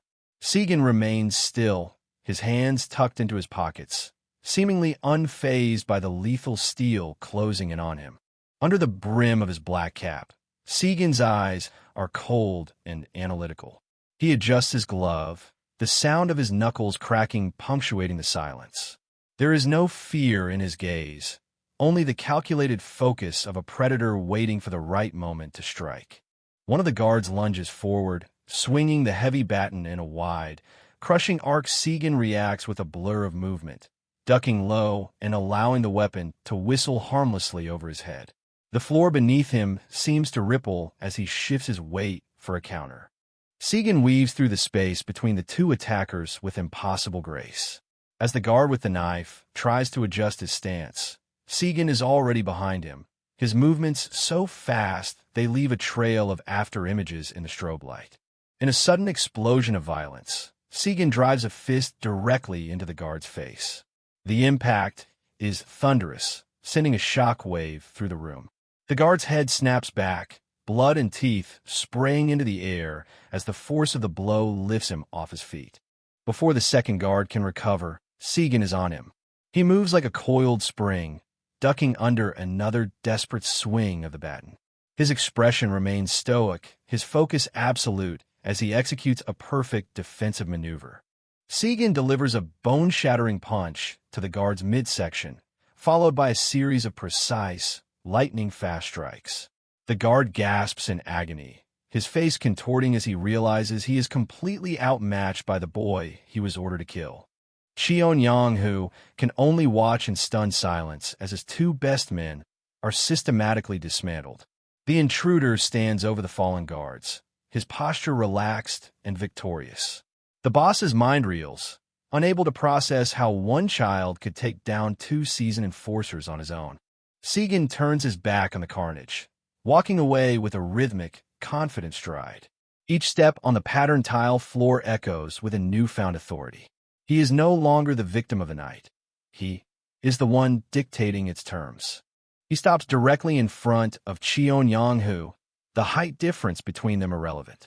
The gang boss, sweat beginning to bead on his forehead, demands to know what the boy actually wants. Their gazes lock, one a veteran of the criminal underworld, the other a survivor of a nightmare beyond comprehension. Segun's demand is simple and terrifying. He tells the boss to bring him a Dragunov, a Tokarev, and an AK-47. He reminds the older man that he has already paid for them, his voice devoid of any emotion other than a chilling persistence. Cheon-yang, who tries to maintain a shred of dignity, stammering that they cannot fulfill such a massive deal immediately. He spreads his arms, arguing that they don't exactly carry a military arsenal on their persons at all times. The boss suggests that Segun should at least provide a location and time for the exchange. Segun interrupts him instantly, stating with absolute clarity that the deal will happen tomorrow at 8 p.m. He sets the meeting place at the Uedo Hyungshin Securities parking lot. As he walks away, his silhouette is framed by the neon glow of the club. He carries himself with a weight that suggests he is more than ready for whatever trap the gang might set. Cheon-yang glares after him, his face twisting in a sneer as he calls Segun a bloody bastard. Beside him, the subordinate who originally called him asks if he is all right, his tone dripping with a desperate, sniveling concern. The boss's frustration boils over. He delivers a stinging slap to the subordinate's face, roaring that the man should be calling him Hyungnim, not Sunbae. The impact sends the subordinate reeling, a small burst of blood blooming on his lip. Cheon-yang takes a deep breath, his eyes narrowing as he decides on a course of action. He mutters that it can't be helped and orders his men to call those guys. The implication is clear. He is calling in the true monsters to handle the situation. The scene shifts to a derelict warehouse bathed in the orange glow of a dying sunset.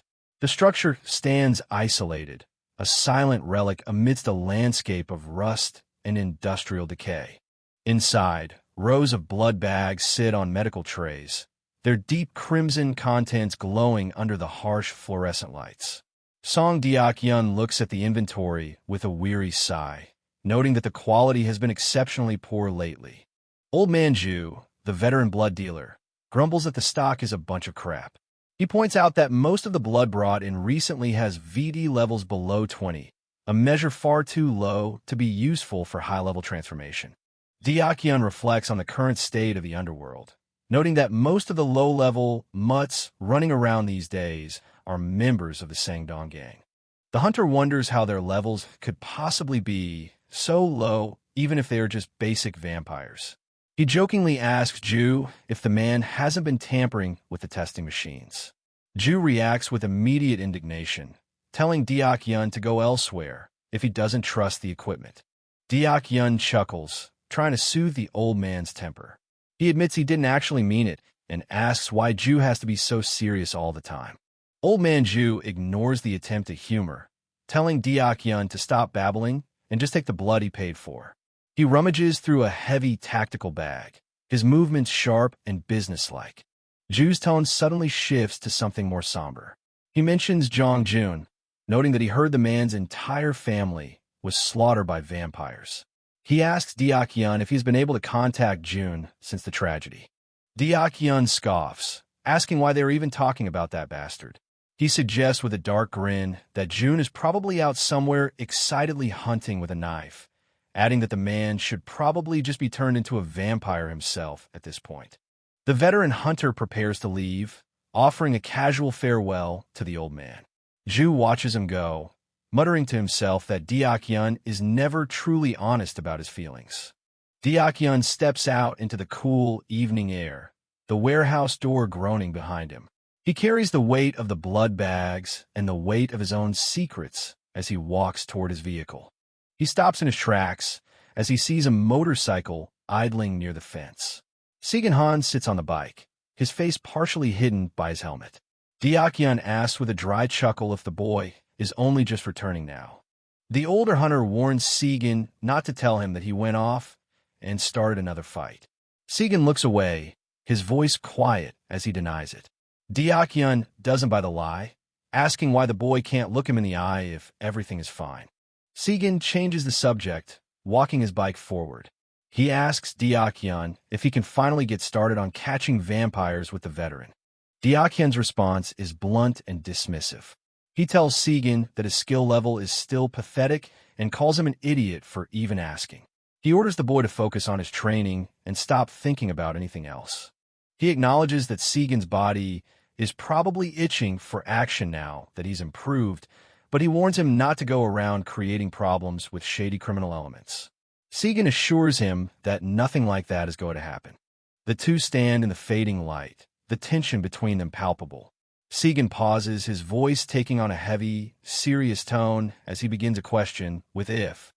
The boy asks what he should do if there is ever a need to kill a person. Deok-yeon's answer is instantaneous and chilling. Kill. The veteran hunter explains that if Segun is starting with the assumption that a person needs to be killed, then the action itself is a no-brainer. He adds, however, that the real argument lies in what situations actually justify such a lethal choice. Segun listens in silence, a new understanding dawning in his eyes. Deok-yeon suddenly grabs Segun by the arm, his grip firm. He remarks that he was right all along. The kid was definitely thinking about doing something else. He drags the boy toward the building, telling him they're going to the training gym. He suggests they break a sweat in the ring since it's been a while. Segun's protest is drowned out by the fading light as the two disappear inside. The night falls over Seoul, the moon hanging like a cold sliver over the towering, glass-faced skyscrapers. The city is a sea of blue and white lights, a sprawling urban jungle where the true predators are beginning to move. In the depths of a quiet parking garage, four men in suits stand as silent sentinels beside a dark SUV. The atmosphere is heavy with the scent of ozone and the cold expectation of violence. Inside a car, two vampires discuss their latest assignment with a mixture of boredom and irritation. One asks if they're really being asked to step forward just to catch a single child. The other tells him to calm down. The second vampire leans forward, his face half hidden in the shadows. He reminds his companion that although they have become monsters, they still owe loyalty to their hyungnims. The first vampire scoffs at the idea of loyalty. He reminds his partner of a year ago when their men were beaten while entertaining the Jukyo party. He complains about how the responsibility was dumped on them simply because they were vampires as well. He continues his rant, whining that they are being forced to hunt one little punk. Suddenly, something flies through the air toward their window, a red-tinted object moving with high velocity. One of the vampires reacts instantly, pushing his companion out of the way. A fire extinguisher smashes through the side window in an explosion of glass and red steel. The impact is violent and unexpected, shattering the quiet of the garage. The extinguisher erupts into a cloud of white chemical powder, filling the interior of the car and blinding the occupants. Segun Han stands amidst the smoke, his foot planted firmly on the chest of a fallen guard. His motorcycle idles nearby, its headlight cutting through the gloom. He looks at the car with a cold, predatory smile, his teal-blue hair glowing in the dark. One of the vampires steps out of the wreckage, cursing that the boy has already dealt with all the men outside. He notes that even if the guards hadn't been vampires for long, they were still valuable assets. Two figures emerge from the smoke, their eyes glowing a malevolent blood red. They tower over Segun, asking if the little lump of blood is finally done having his fun. The vampire leans in, a sadistic grin stretching across his gaunt face. He asks what they should do now, noting that they have no intention of giving Segun the weapons he asked for. Segun gives a small, dangerous smirk. He replies that he didn't actually think he would be getting the weapons anyway. The vampire's expression shifts to one of confused irritation. He barks out a question, unable to understand the boy's confidence. Segun draws a long, shimmering sword from his back, the blade catching the fluorescent light. He asks what anyone could possibly expect from a group of common bullies. He leans forward, his teeth bared in a grin that matches the vampire's in its lethality. He suggests that if he were to pluck out their canines and sell them, it would make for excellent business. The hunt is no longer about revenge. It is now a matter of trade. Song Deok-yeon delivers a sobering revelation. The monster responsible for the slaughter of Segun Han's family is likely tied to the Sangdong gang. Segun repeats the name, his voice tight as he tries to reconcile the world of organized crime with the supernatural nightmare he has entered. The conversation shifts to the training ring, where the air is thick with sweat and the sound of heavy impacts. Segun's teal hair is a streak of color in the gloom as he demands to know if a vampire could truly be in league with a common street gang. Segun lunges forward, his fist cutting through the air with desperate speed. He strikes at Deok-yeon, every movement fueled by the memory of the blood-stained hallway of his home. Deok-yeon remains a wall of granite, parrying the younger man's assault with practiced ease. Close up, Segun's eyes burn with a singular, violent focus, his jaw set in a snarl of exertion. With a grunt of effort, Segun manages to slip past the guard and sink a solid blow into Deok-yeon's chest. The veteran hunter absorbs the impact, his expression unyielding. Stepping back to catch his breath, Deok-yeon acknowledges the boy's progress, admitting that the strike was not bad. Segun stands his ground, his body tense for the next exchange. Deok-yeon exhales a heavy cloud of breath, asking Segun if he understands the origin of the moniker True Demon Hunter that follows Sylvester like a shadow. Segun wipes the sweat from his brow, questioning why such a legendary title is being brought up in the middle of their training. He looks at the older hunter, waiting for the truth. Deok-yeon beckons him closer with a gloved hand. He explains that Sylvester earned that name for one reason. He was the man who ended the life of the true demon, Jukyo. Segun's brow furrows in confusion. He repeats the name Jukyo, asking Deok-yeon if he's skipping over the most important parts of the explanation. The training intensifies as Deok-yeon explains the hierarchy of the night. He describes a true demon as a vampire of immense power, possessing a vitality that regenerates their bodies faster than the sun can burn them. Because of this, they are able to walk the earth even in the broad light of day. Deok-yeon continues, noting that among these ancient predators, the Jukyo party, led by Jukyo himself, was once a legendary and feared clan. Segun launches a flurry of strikes, his movements becoming more fluid and aggressive as he processing the information. He is no longer just a student, he is becoming a weapon. Deok-yeon counters with a powerful kick, catching Segun in the midsection and throwing him off balance. The veteran shows no mercy, testing the limits of the boy's endurance. Segun hits the mats with a sharp cry of pain, the air forced from his lungs. He lies there for a moment, the chain-link fence of the training area pressing against his back. Gasping for air, Segun listens as Deok-yeon explains the fallout of Jukyo's death. With their leader gone, the party collapsed into chaos. Segun deduces the grim reality. The remnants of that fallen clan have now sought sanctuary within the ranks of the Sangdong gang. Deok Yun reaches down, his hand a heavy weight on Segun's shoulder. He confirms that the survivors are desperately searching for any traces left behind by their dead master. Standing together in the center of the cage, Deok Yun explains the vampire's motive. They seek to inherit Jukyo's power and reclaim the terrifying reputation they once held over the city. In a sudden, fluid motion, Deok Yun seizes Segun's wrist and twists his arm behind his back. The transition from teacher to executioner is instantaneous. Deok Yun slams Segun face first into the floor, a brutal reminder of the gap between them. Segun grunts as the impact rattles his teeth. Pinning the boy down, Deok Yun warns him that even though the Jukyo party is a shadow of its former self, their second-in-command, the Esquire, is very much alive and dangerous. The veteran hunter's face is a mask of hard-won wisdom. He tells Segun not to get ahead of himself, warning that once the Jukyo remnants mark him as a target, every second of his life will be transformed into a living hell. The scene shifts to a desolate parking garage. A vampire, his face a pale mask of hunger and rage, lunges from the shadows. He flies through the air with claws extended, targeting Segun as he sits astride his motorcycle. Segun reacts with the instincts of a racer, leaning his bike low to dodge the lethal strike. He spins the motorcycle in a tight, sparking circle, cutting through the blue mist as he reorients himself for the counterattack. Near a parked black SUV, a second vampire in a white suit watches the struggle. He asks with casual arrogance if his subordinate requires assistance.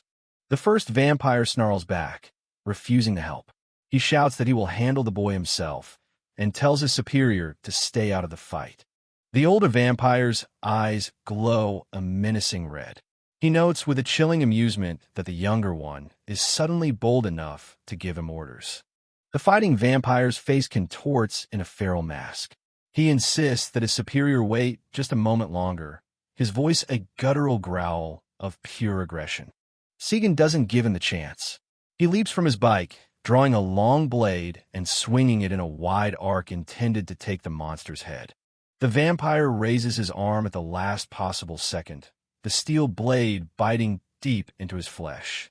A spray of dark blood erupts, but the creature doesn't flinch.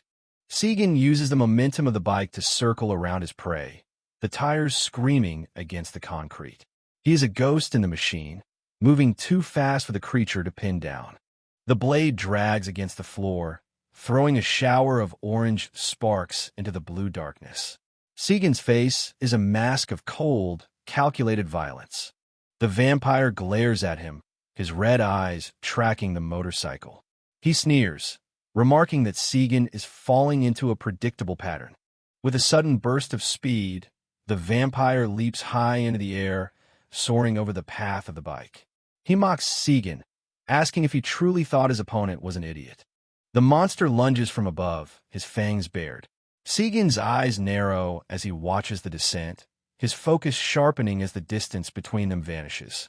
The vampire's strike slams into the bike, the force of the blow threatening to shatter the frame.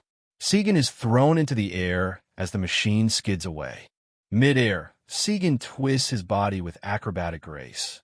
He looks down at the vampire, his expression one of grim determination rather than fear. He lands in a low crouch, his hand instantly finding the hilt of his sword. The vampire turns, his movements a blur of white fabric and predatory hunger. The vampire screams in triumph, boasting that he predicted every one of the boy's movements. They collide in a whirlwind of steel and claws. A massive spray of blood paints the garage floor as they tear into one another. Segun is pushed back, blood trickling down his face from shallow wound. He grits his teeth, refusing to give an inch of ground.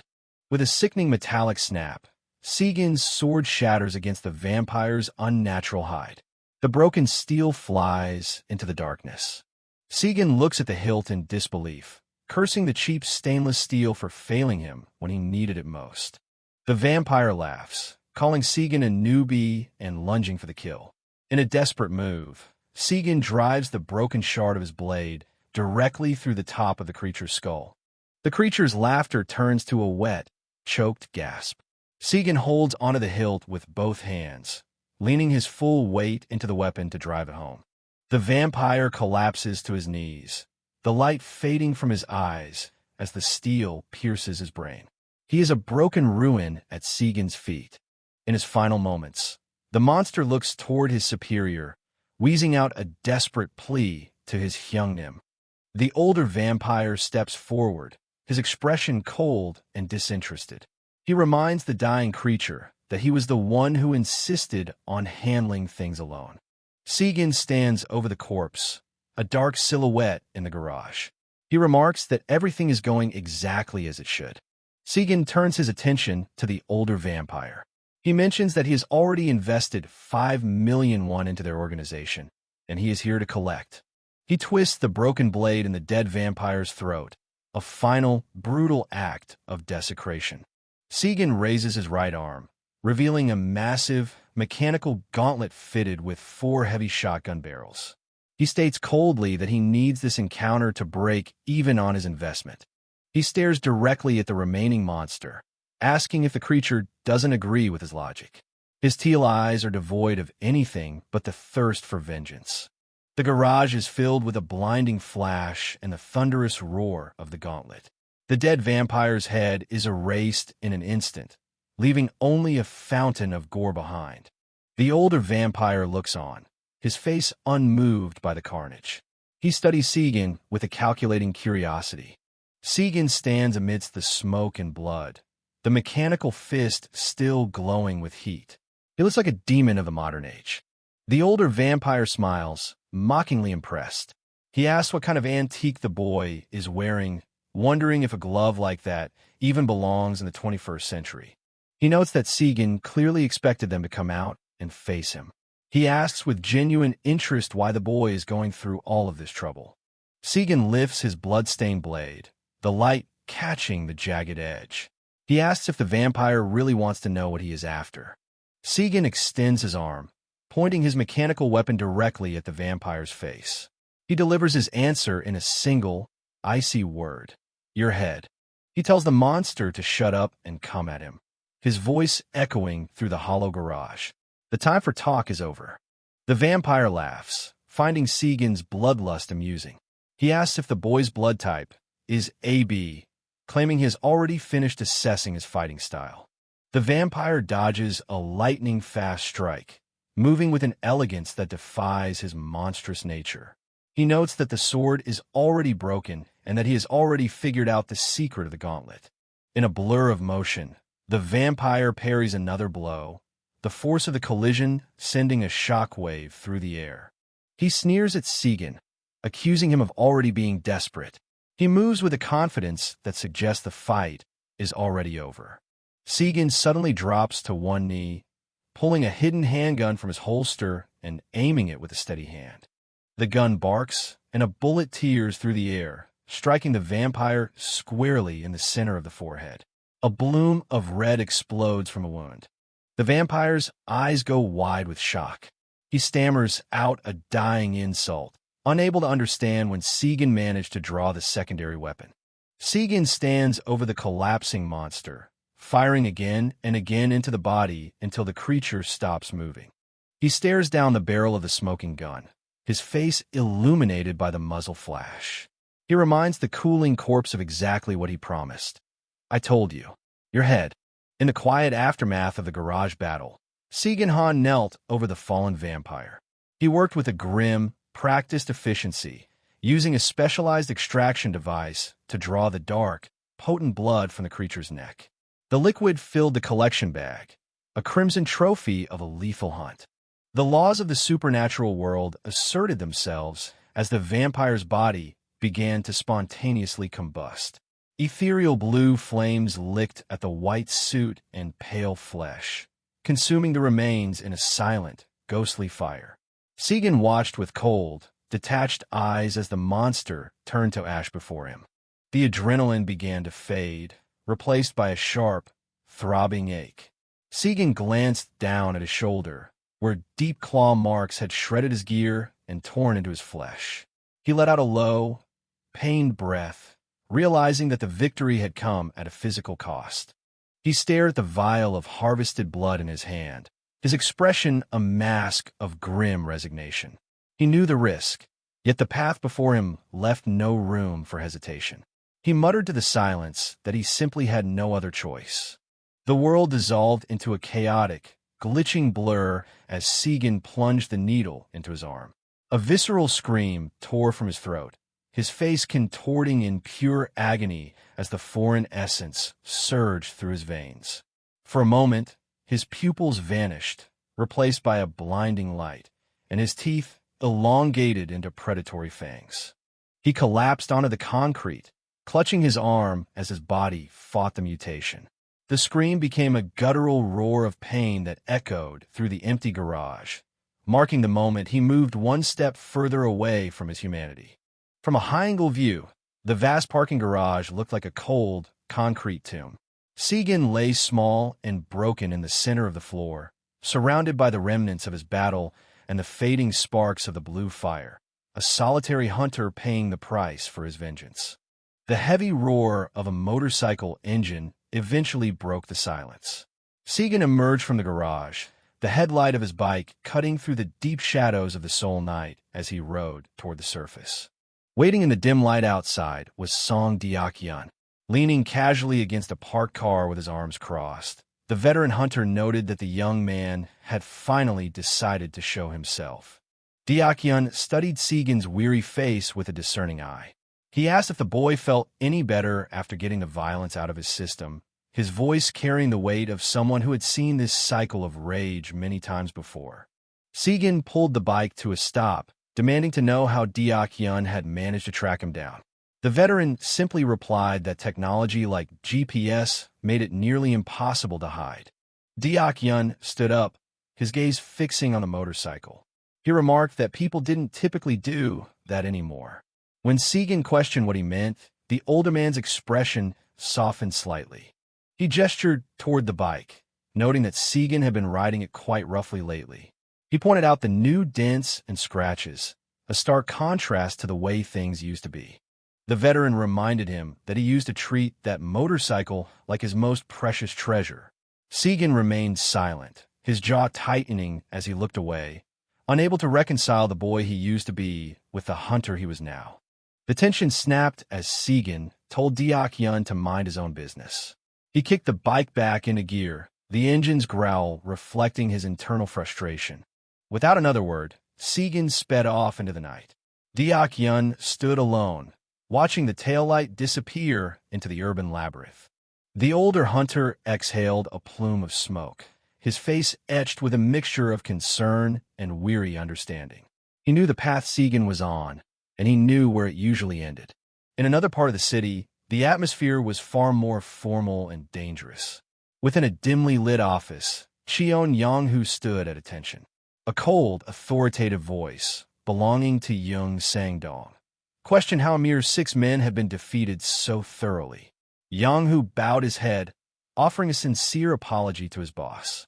Young Sang-dong adjusted his tie with a meticulous, frightening calm. He sarcastically congratulated his subordinates on their failure, his voice dripping with a lethal irony that made the air in the room feel thin. The scale of the disaster was clear. From above, the office was a scene of total disarray, with the bodies of the gang members who had fought Segun scattered across the floor like discarded toys. Sang-dong mused aloud that he never would have guessed the boy was a vampire hunter. Sang-dong sat on a plush leather sofa, gripped a golf club, and reflected on the situation.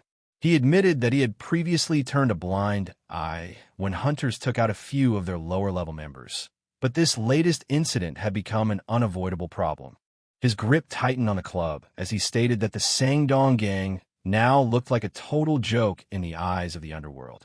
The moonlight through the blinds highlighted the deep, dangerous lines of his face. Yong-hoo looked up, tentatively suggesting that they should perhaps reach out to the Jukyo party for assistance in dealing with the hunter. The suggestion sent Sang-dong into a towering rage. He roared at Yong-hoo, asking if he truly wanted to advertise the fact that the boss was a failure. In a sudden, violent motion, he swung the golf club with everything he had. The club connected with a sickening crack, striking one of the nearby subordinates. A spray of blood hit the floor as the man collapsed, a brutal demonstration of Sangdong's intolerance for weakness. Sangdong calmed himself, mentioning the detail that a minor had been seen riding the motorbike. Yang Hu, standing near a bleeding man on the floor, confirmed that they were fairly certain the hunter was just a boy.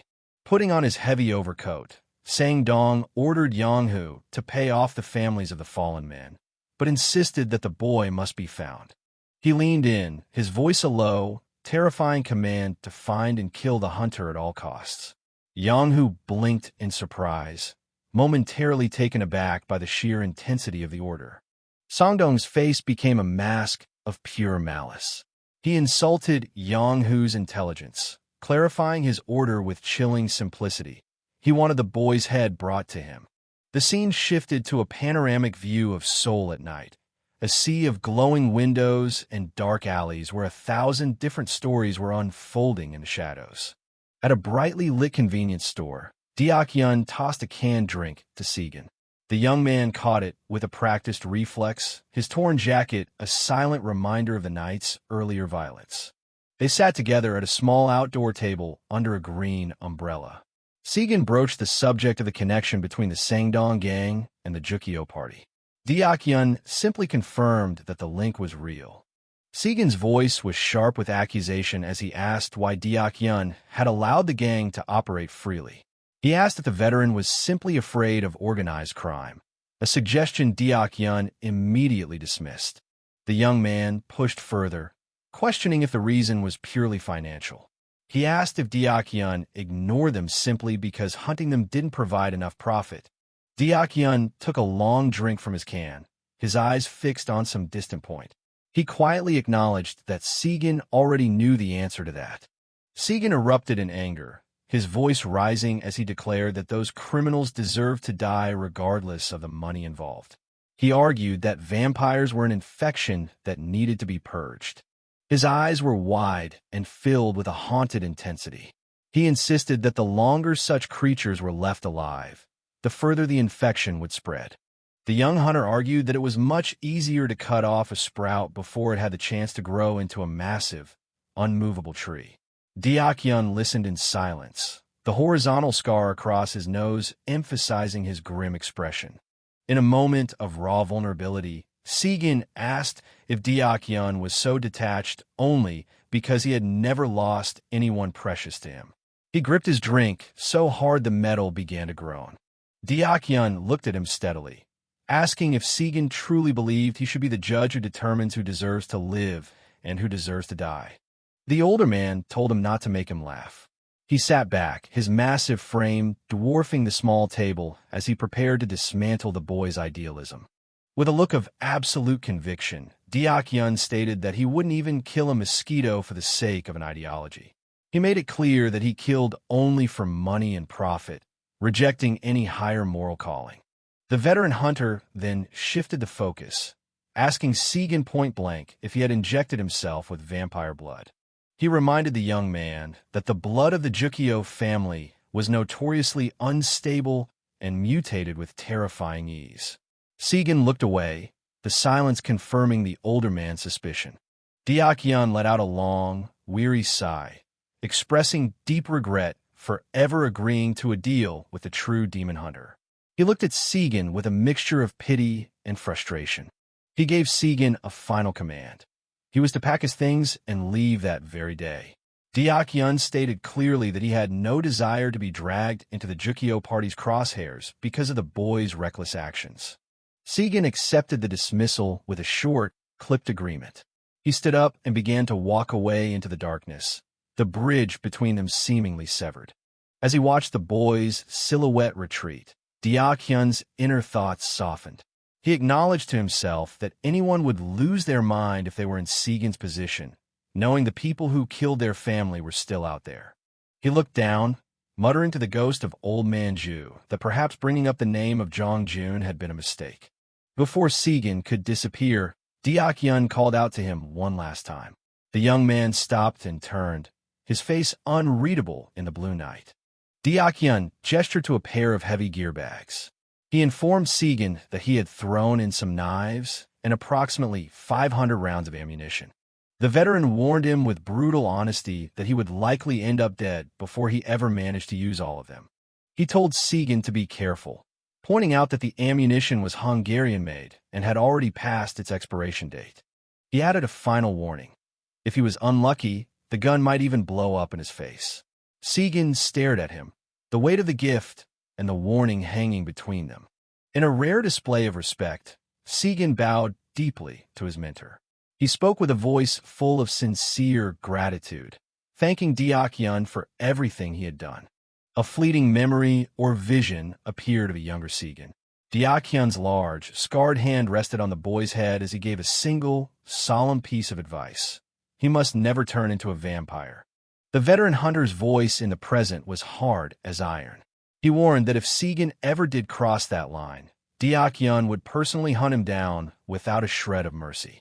He stood there, a towering figure of grim resolve, his eyes reflecting a lifetime of hard choices and lost comrades. He finalized the warning, stating that he wouldn't go easy on Segun just because he was the one who raised him. Segun listened, the words acting as a final, heavy anchor to his remaining humanity. The silence was broken by the sharp kick of a motorcycle starter. A flash of light erupted as Segun brought the machine to life. Segun rode into the heart of the city, the moonlight reflecting off his visor. He reflected that the moon was so beautiful that night. It had actually brought tears to his eyes, a final human sentiment before the next hunt began. Elsewhere, a fire roared inside a metal barrel, the flames crackling and spitting sparks into the cold night air. Cheon Yonghu arrived at a dark industrial site, flanked by his men. He introduced himself formally as being from Sangdong Credit Loans, his voice carrying the weight of his gang's authority. He confronted a group of young, defiant hoodlums gathered around the fire. Zhang Yongjin stood at the center, his red hair glowing in the firelight as he gave a dismissive, arrogant response. Yonghu stated that he would keep the meeting brief. He looked over the group with a cold, professional gaze, asking to speak with their leader. Yongjin laughed in his face, clutching a girl to his side as he looked at his phone. He told Yonghu that he had absolutely no business with an old man like him. Yonghu closed his eyes and pinched the bridge of his nose, letting out a tired sigh. He muttered that he had truly intended to handle the situation nicely. The gang boss wondered aloud why the youth of today were so incredibly rude. As he spoke, two of the men standing behind him underwent a terrifying transformation. Their skin paled, their fangs extended, and their eyes ignited with a predatory red glow, revealing that the Sangdong gang's true power was far more monstrous than any common street gang. The fire rages inside the steel drum, its flames dancing with a violent energy. Nearby, the city of Seoul is bathed in a bruised purple twilight as a sleek black sedan idles under a dark overpass. Members of the biker gang stand frozen in a state of sheer disbelief. Their faces are pale, eyes wide with a terror that has stripped away their usual bravado. One man lets out a choked, guttural sound of pain. In the center of the yard, a vampire dressed in a sharp suit pins Zhang Yongjin to the dirt. The creature's eyes burn with a malevolent red light as he twists Yongjin's arm behind his back, forcing a desperate gasp from the biker's lungs. Yongjin's girlfriend watches from the sidelines, her hands pressed tightly over her mouth to stifle a scream. Tears stream down her face as the shadow of the monster looms over her leader. Cheon Yonghu, the deputy boss of the Sangdong gang, steps into the light. He watches the struggle with a look of bored indifference. He tells his subordinate to hold back, noting that they shouldn't break Yongjin because he still needs to be able to hold onto his handlebars. He reminds the vampire that the boy is supposed to be a biker. Pressed into the blood-soaked gravel, Yongjin desperately pleads for mercy. He gasps out that he'll do whatever they want, promising to comply with their demands. Yonghu looks down at him with a gaze as cold as obsidian. Yonghu turns to one of his human guards and simply orders him to bring it over. The guard pauses, momentarily confused by the vague command. Yang-Hu's patience snaps. He shouts at the man, clarifying that he wants the bag of cash from the trunk. He calls the guard an idiot, his voice echoing through the hollow industrial space. Yongjin remains pinned, his face bruised and dirt-streaked.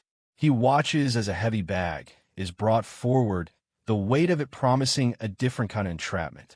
Yang-Hu drops the bag in front of the kneeling biker, identifying it as the down payment.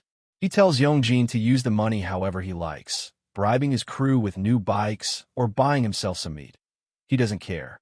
The deputy boss leans in, his expression turning predatory.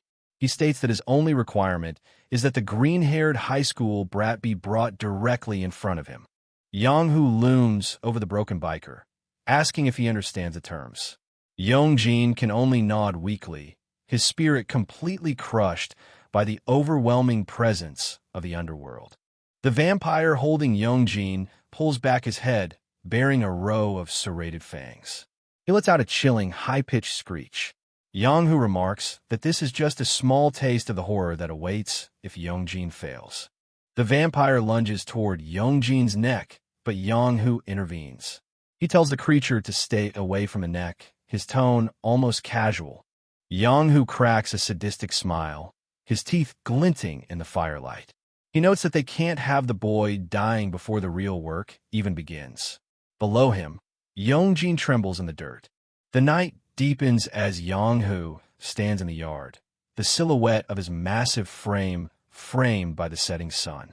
The sounds of the city feel miles away from the carnage in the shadows. Yang-Hu exhales a cloud of cigarette smoke, looking back at the shivering gang leader. He remarks that as it gets darker, the dummy seems to be getting even dumber.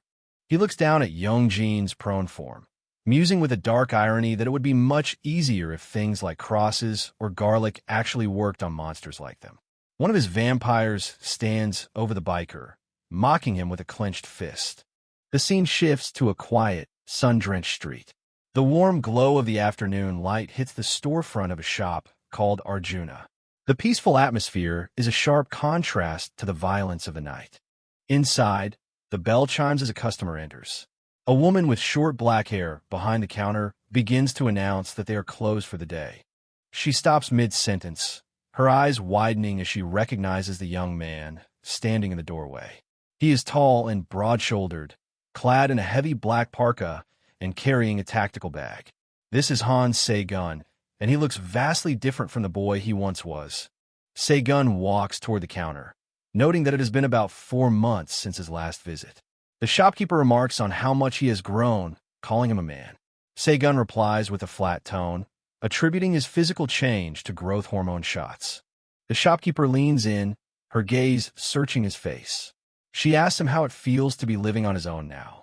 Segun's teal hair hangs over eyes that have seen far too much. He notes that she clearly already knew about his situation. The shopkeeper reveals the extent of her knowledge.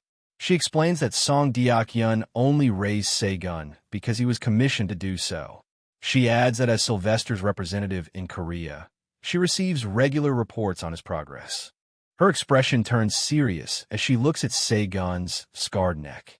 She notes that she doesn't think his visit is just a social call and asks him what he really wants. Segun looks away, stating that he heard there is a tool capable of detecting vampires. He is no longer interested in small talk. He is only interested in the hunt.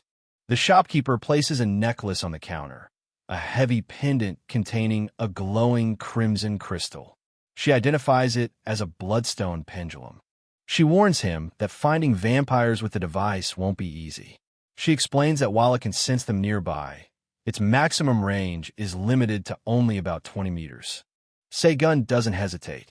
He tells her he will buy it immediately. She looks at him with a mixture of surprise and concern, asking if he's sure. She tells him she won't stop him, but advises him to be more careful with how he spends his funds. She watches him closely, sensing the desperation beneath his stoic exterior. She suggests a crossbow equipped with a silver chip quiver as a more practical choice. Segun replies that he already has a few weapons in his possession. He looks down at the pendulum, his voice dropping an octave. He admits that while he has tools, he doesn't yet have a weapon, in the true sense of the word. The shopkeeper's gaze sharpens. She asks if it's because old man Jukio refuses to sell him the substance known as psychedelic moon. Segun clenches his fist on the counter. He admits that the dealer is likely reluctant to do business with him because he is still legally a minor. She notes that the situation is tricky. She acknowledges that there is no vampire dealer more reliable than old man Jukio, which just shows how much the veteran sticks to his principles. A thought suddenly occurs to her. She raises a finger, her expression brightening for a fleeting moment. She reaches under the counter and begins to rummage through a hidden compartment. She mentions that she has a little bit of something left, something with a VT rating of 13. She looks up at Segun, her eyes reflecting the dim light of the shop. She asks him simply if he wants it. In her hand, she holds a glowing glass vial filled with a shimmering, iridescent fluid. She tells him that this must remain a secret between the two of them.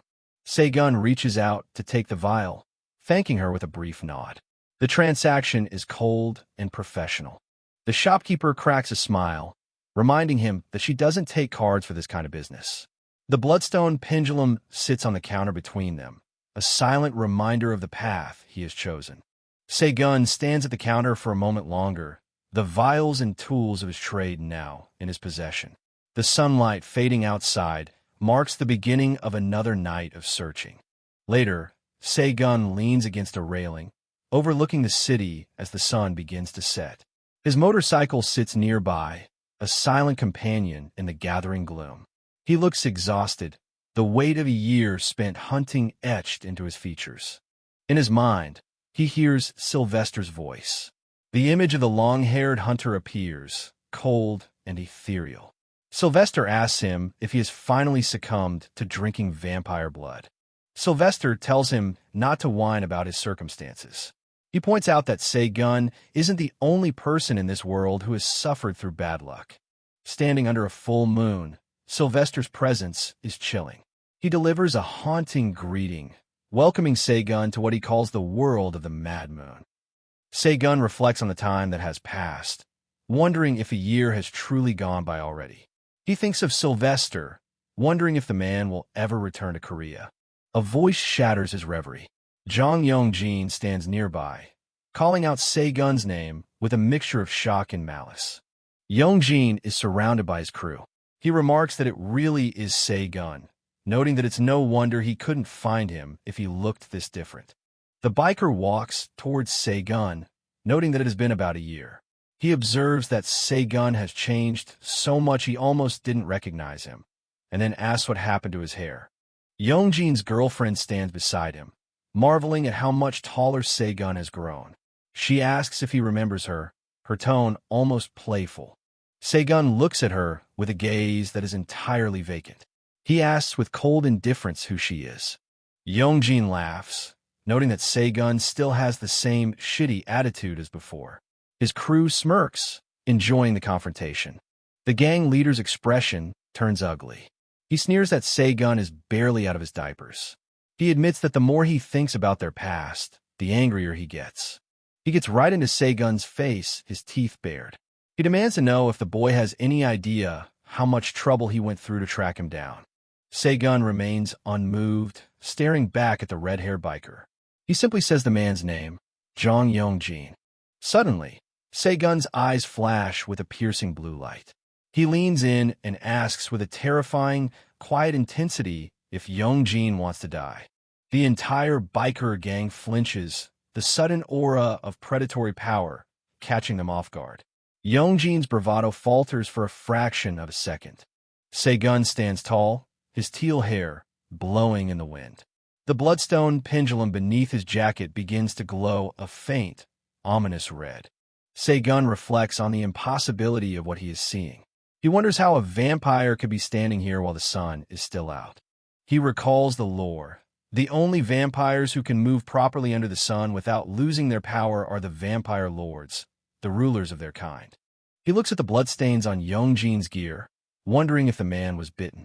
He knows that being bitten doesn't always lead to a mutation, but since his necklace is reacting, he concludes that Yong-jin is turning into a monster. Segun looks at the group, asking if they are indeed with the Sangdong gang. Yongjin smirks, regaining his composure. He notes that since Segun recognized them immediately, it saves them the trouble of asking who he is. Segun's profile is sharp against the sunset. He asks with clinical detachment how much the gang is paying them. Yongjin reveals the price, 2 million won for his location, and 8 million if they bring him in. The crew stand around their bikes, looking like a pack of wolves closing in on a lone deer. Yongjin adds that they aren't planning on taking only a small cut of that bounty.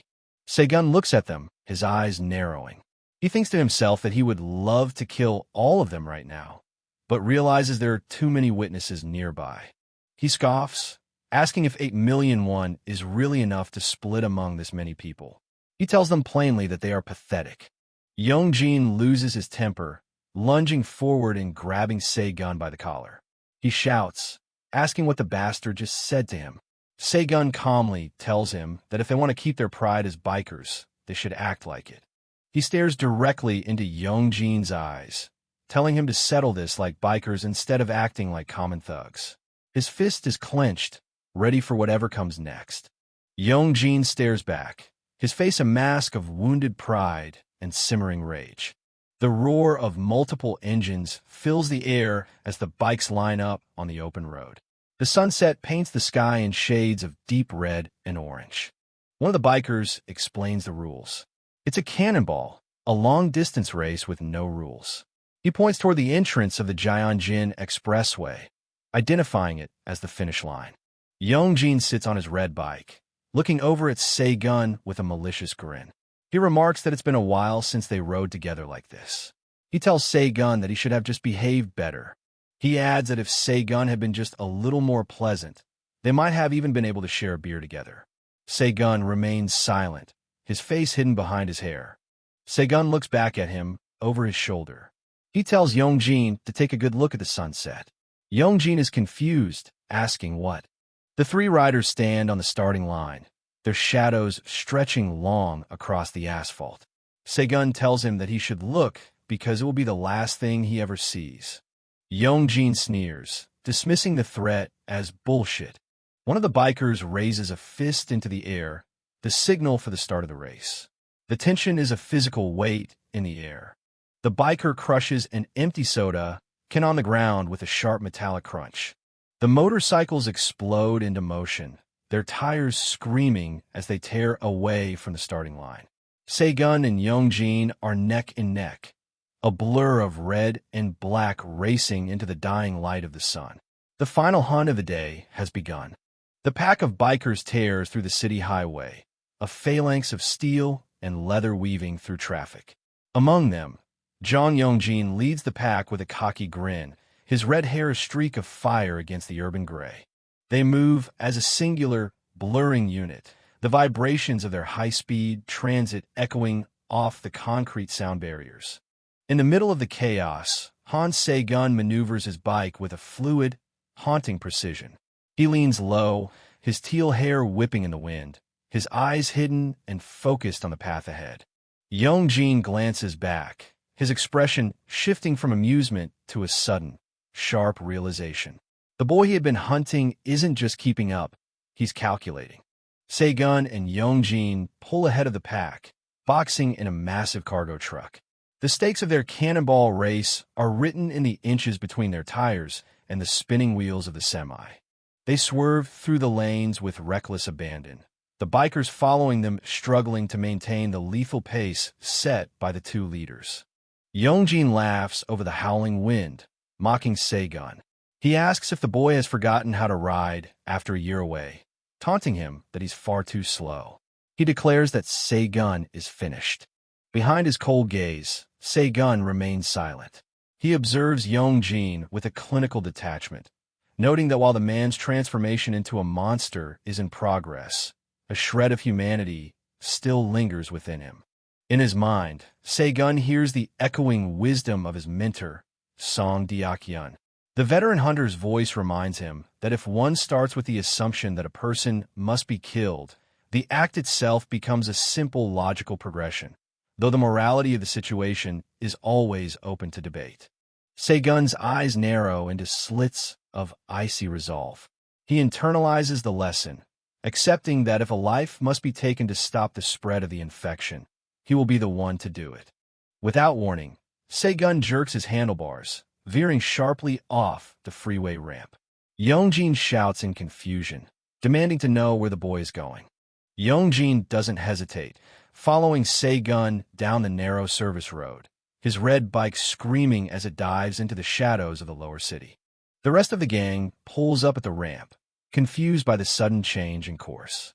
One member notes that the high-speed entry point they were aiming for was in the opposite direction. Elsewhere, in a dark industrial corridor, Cheon Yonghu paces while on a phone call.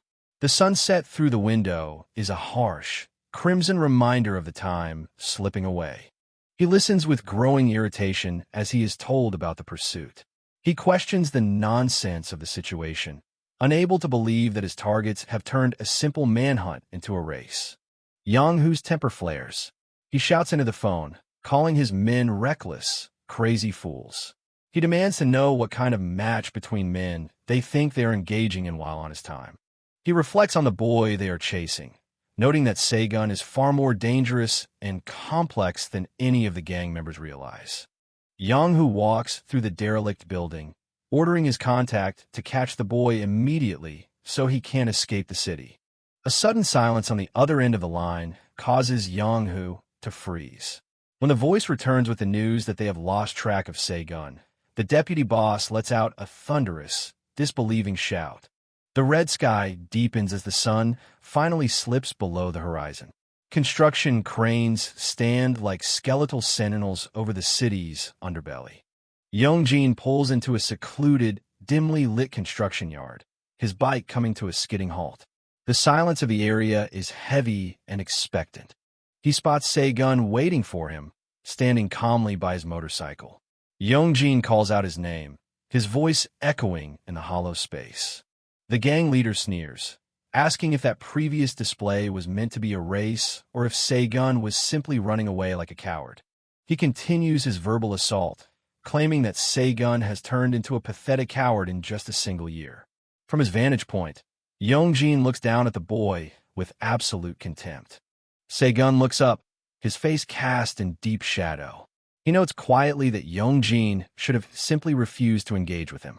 Yongjin is confused for only a second. Before he can ask for clarification, a sudden, searing pain erupts in his neck. A bullet from Segun's hidden handgun tears through his throat. Blood sprays into the twilight air as Yongjin clutches his neck, his eyes wide with shock and the sudden onset of mortality. He collapses off his bike, hit with the force of the impact and the sudden loss of blood. He gasps for air, a wet, rattling sound escaping his damaged throat. Segun walks toward him with a slow, measured pace. He holds the smoking handgun at his side, looking like the very embodiment of the shadow he has become. He stands over the dying man, who is now weeping in the dirt. Segun reflects that whether it's been a year or a decade, some things never truly change. He tells Yongjin that he should have spent the rest of his life pretending that he didn't know someone like Segun. The mercy of anonymity was the only thing that could have saved him. Segun looks down at the twitching form, asking with a haunting lack of emotion if the pain is overwhelming. He kneels, stating that he will make things comfortable for the man who was once his tormentor. Segun pulls out a blood pack and slices it open. He tells Yongjin to drink up, suggesting with a cruel irony that this might be the only way he survives the night. He pours the thick, crimson fluid directly into the open, gasping mouth of the biker. The overhead light glints off the carnage. Yongjin's eyes snap open. He notes with a terrifying confusion that he can no longer feel the pain of his wounds. Something weird is beginning to take hold of his biology. The vampire blood acts as a catalyst. Yongjin's body begins to surge with an unnatural power, and he declares with a manic energy that he has become stronger. The transformation accelerates. His face distorts, his eyes turning a predatory red. He catches the scent of the air and describes it as delicious. Yongjin lets out a feral, inhuman screech, lunging at Segun with clawed hands and bared fangs. He has fully embraced the monster. The darkness of the garage is suddenly vaporized by a massive explosion of brilliant blue fire. Segun has triggered a specialized weapon designed for this exact moment. Yongjin is caught in the center of the blast. He screams in absolute agony as the blue flames begin to consume his newly mutated flesh. The heat is intense, turning the vampire into a pillar of crackling, unnatural light. His monstrous form begins to disintegrate. In his final moments, Yongjin curses Segun's name. He stares at the boy through the flames, his hatred burning as bright as the fire taking his life. He wheezes out a final question, wanting to know what Segun has done to him. Segun stares back, his expression a mask of cold, unblinking finality. The fire dies down, leaving only a scorched patch of concrete and the smoldering remains of a motorcycle. Segun stands alone in the silence, the hunt complete. Back on the city streets, Cheon Yonghu stands with his remaining gang members near a parked car. The sky is now a deep, ink-like purple. They look toward the distance, where the glow of the blue flames is still visible against the skyline. Yonghu's face is tight with frustration and a growing sense of unease. A cold realization settles over the scene. The man they were hunting is no longer human in any sense that matters. Segun watches the last of the blue embers flicker out on the remains of the bike. He acknowledges that the target was a human undergoing vampirization, making the kill a necessity. Yonghu stares into the night, his face reflecting a grim understanding of the new predator roaming his territory. Segun thinks back on his choices, concluding that he had no other option. In his world, survival is measured in blood and fire. He remembers the words of Deok Yun once more, questioning the situations where killing a person or a monster is truly justified. The memory of Yongjin's smug, arrogant face during the race flashes through his mind, a reminder of the darkness he has purged. He rides his motorcycle into the night, the engine's roar his only companion. He has accepted the need to kill. Under the light of a setting sun that offers no warmth, he reflects on the absolute necessity of his violent path. The scene transitions to the heart of Seoul's nightlife. A bustling crosswalk is filled with crowds of people, entirely unaware of the war being fought in the shadows. Inside a high-end bar, a waitress approaches a customer with a nervous, stuttering attempt at English. She asks for his order, her hands shaking slightly. The man sitting on the plush leather couch is elegantly dressed in a white suit and red tie. He tells her in a calm, melodic voice that it is perfectly okay to speak to him in Korean. He offers a charming, sharp-toothed smile, his eyes shimmering with an unnatural blue light. He assures her that he can understand everything perfectly. He orders a bottle of champagne, his posture one of relaxed, aristocratic power. The waitress departs, relieved by his unexpected kindness. A young boy named Wilhelm rushes into the bar, urgently calling out "Master" to the man in the white suit. The man, whose eyes continue to glow with a haunting intensity, asks the boy what has happened. Wilhelm's own eyes are a brilliant, bioluminescent blue. The boy reports that a woman has suddenly collapsed just outside the entrance. They look out toward the street, where a woman in blue hospital pajamas lies crumpled on the sidewalk next to a vibrant red sports car. The woman is unconscious, her dark hair splayed across the pavement, a silent victim in the middle of the city's neon glow. The man looks at Wilhelm, his expression unreadable as he processes the information. A wide overhead shot shows a massive bridge spanning the river. A red sports car tears across the lanes, its headlights piercing the deep blue of the night. Inside the car, Wilhelm stares out the window, his youthful face reflecting the city lights and the dark thoughts of his master. Wilhelm addresses the man in the driver's seat, his tone one of quiet concern. The boy asks if everything will really be okay, his voice small against the hum of the high-speed engine. He mentions that they could have simply left the woman for the police to find, questioning why they have intervened. The man smiles, his fangs glinting in the dashboard lights. He tells Wilhelm that everything happens for a reason, and that he values the symmetry of fate above all else. Wilhelm remains silent, his brow furrowed as he struggles to understand the motivations of the ancient being he serves. The car speeds into the darkness of the bridge's superstructure. Wilhelm admits that he often can't tell what his master is thinking. The man laughs softly, noting that fate isn't meant to make sense. He runs a hand through his blonde hair, his predatory nature fully visible.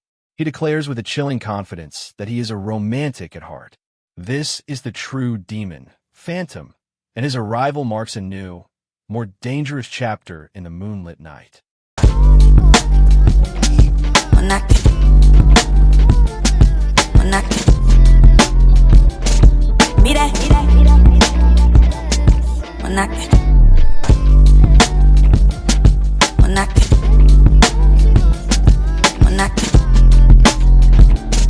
Mira.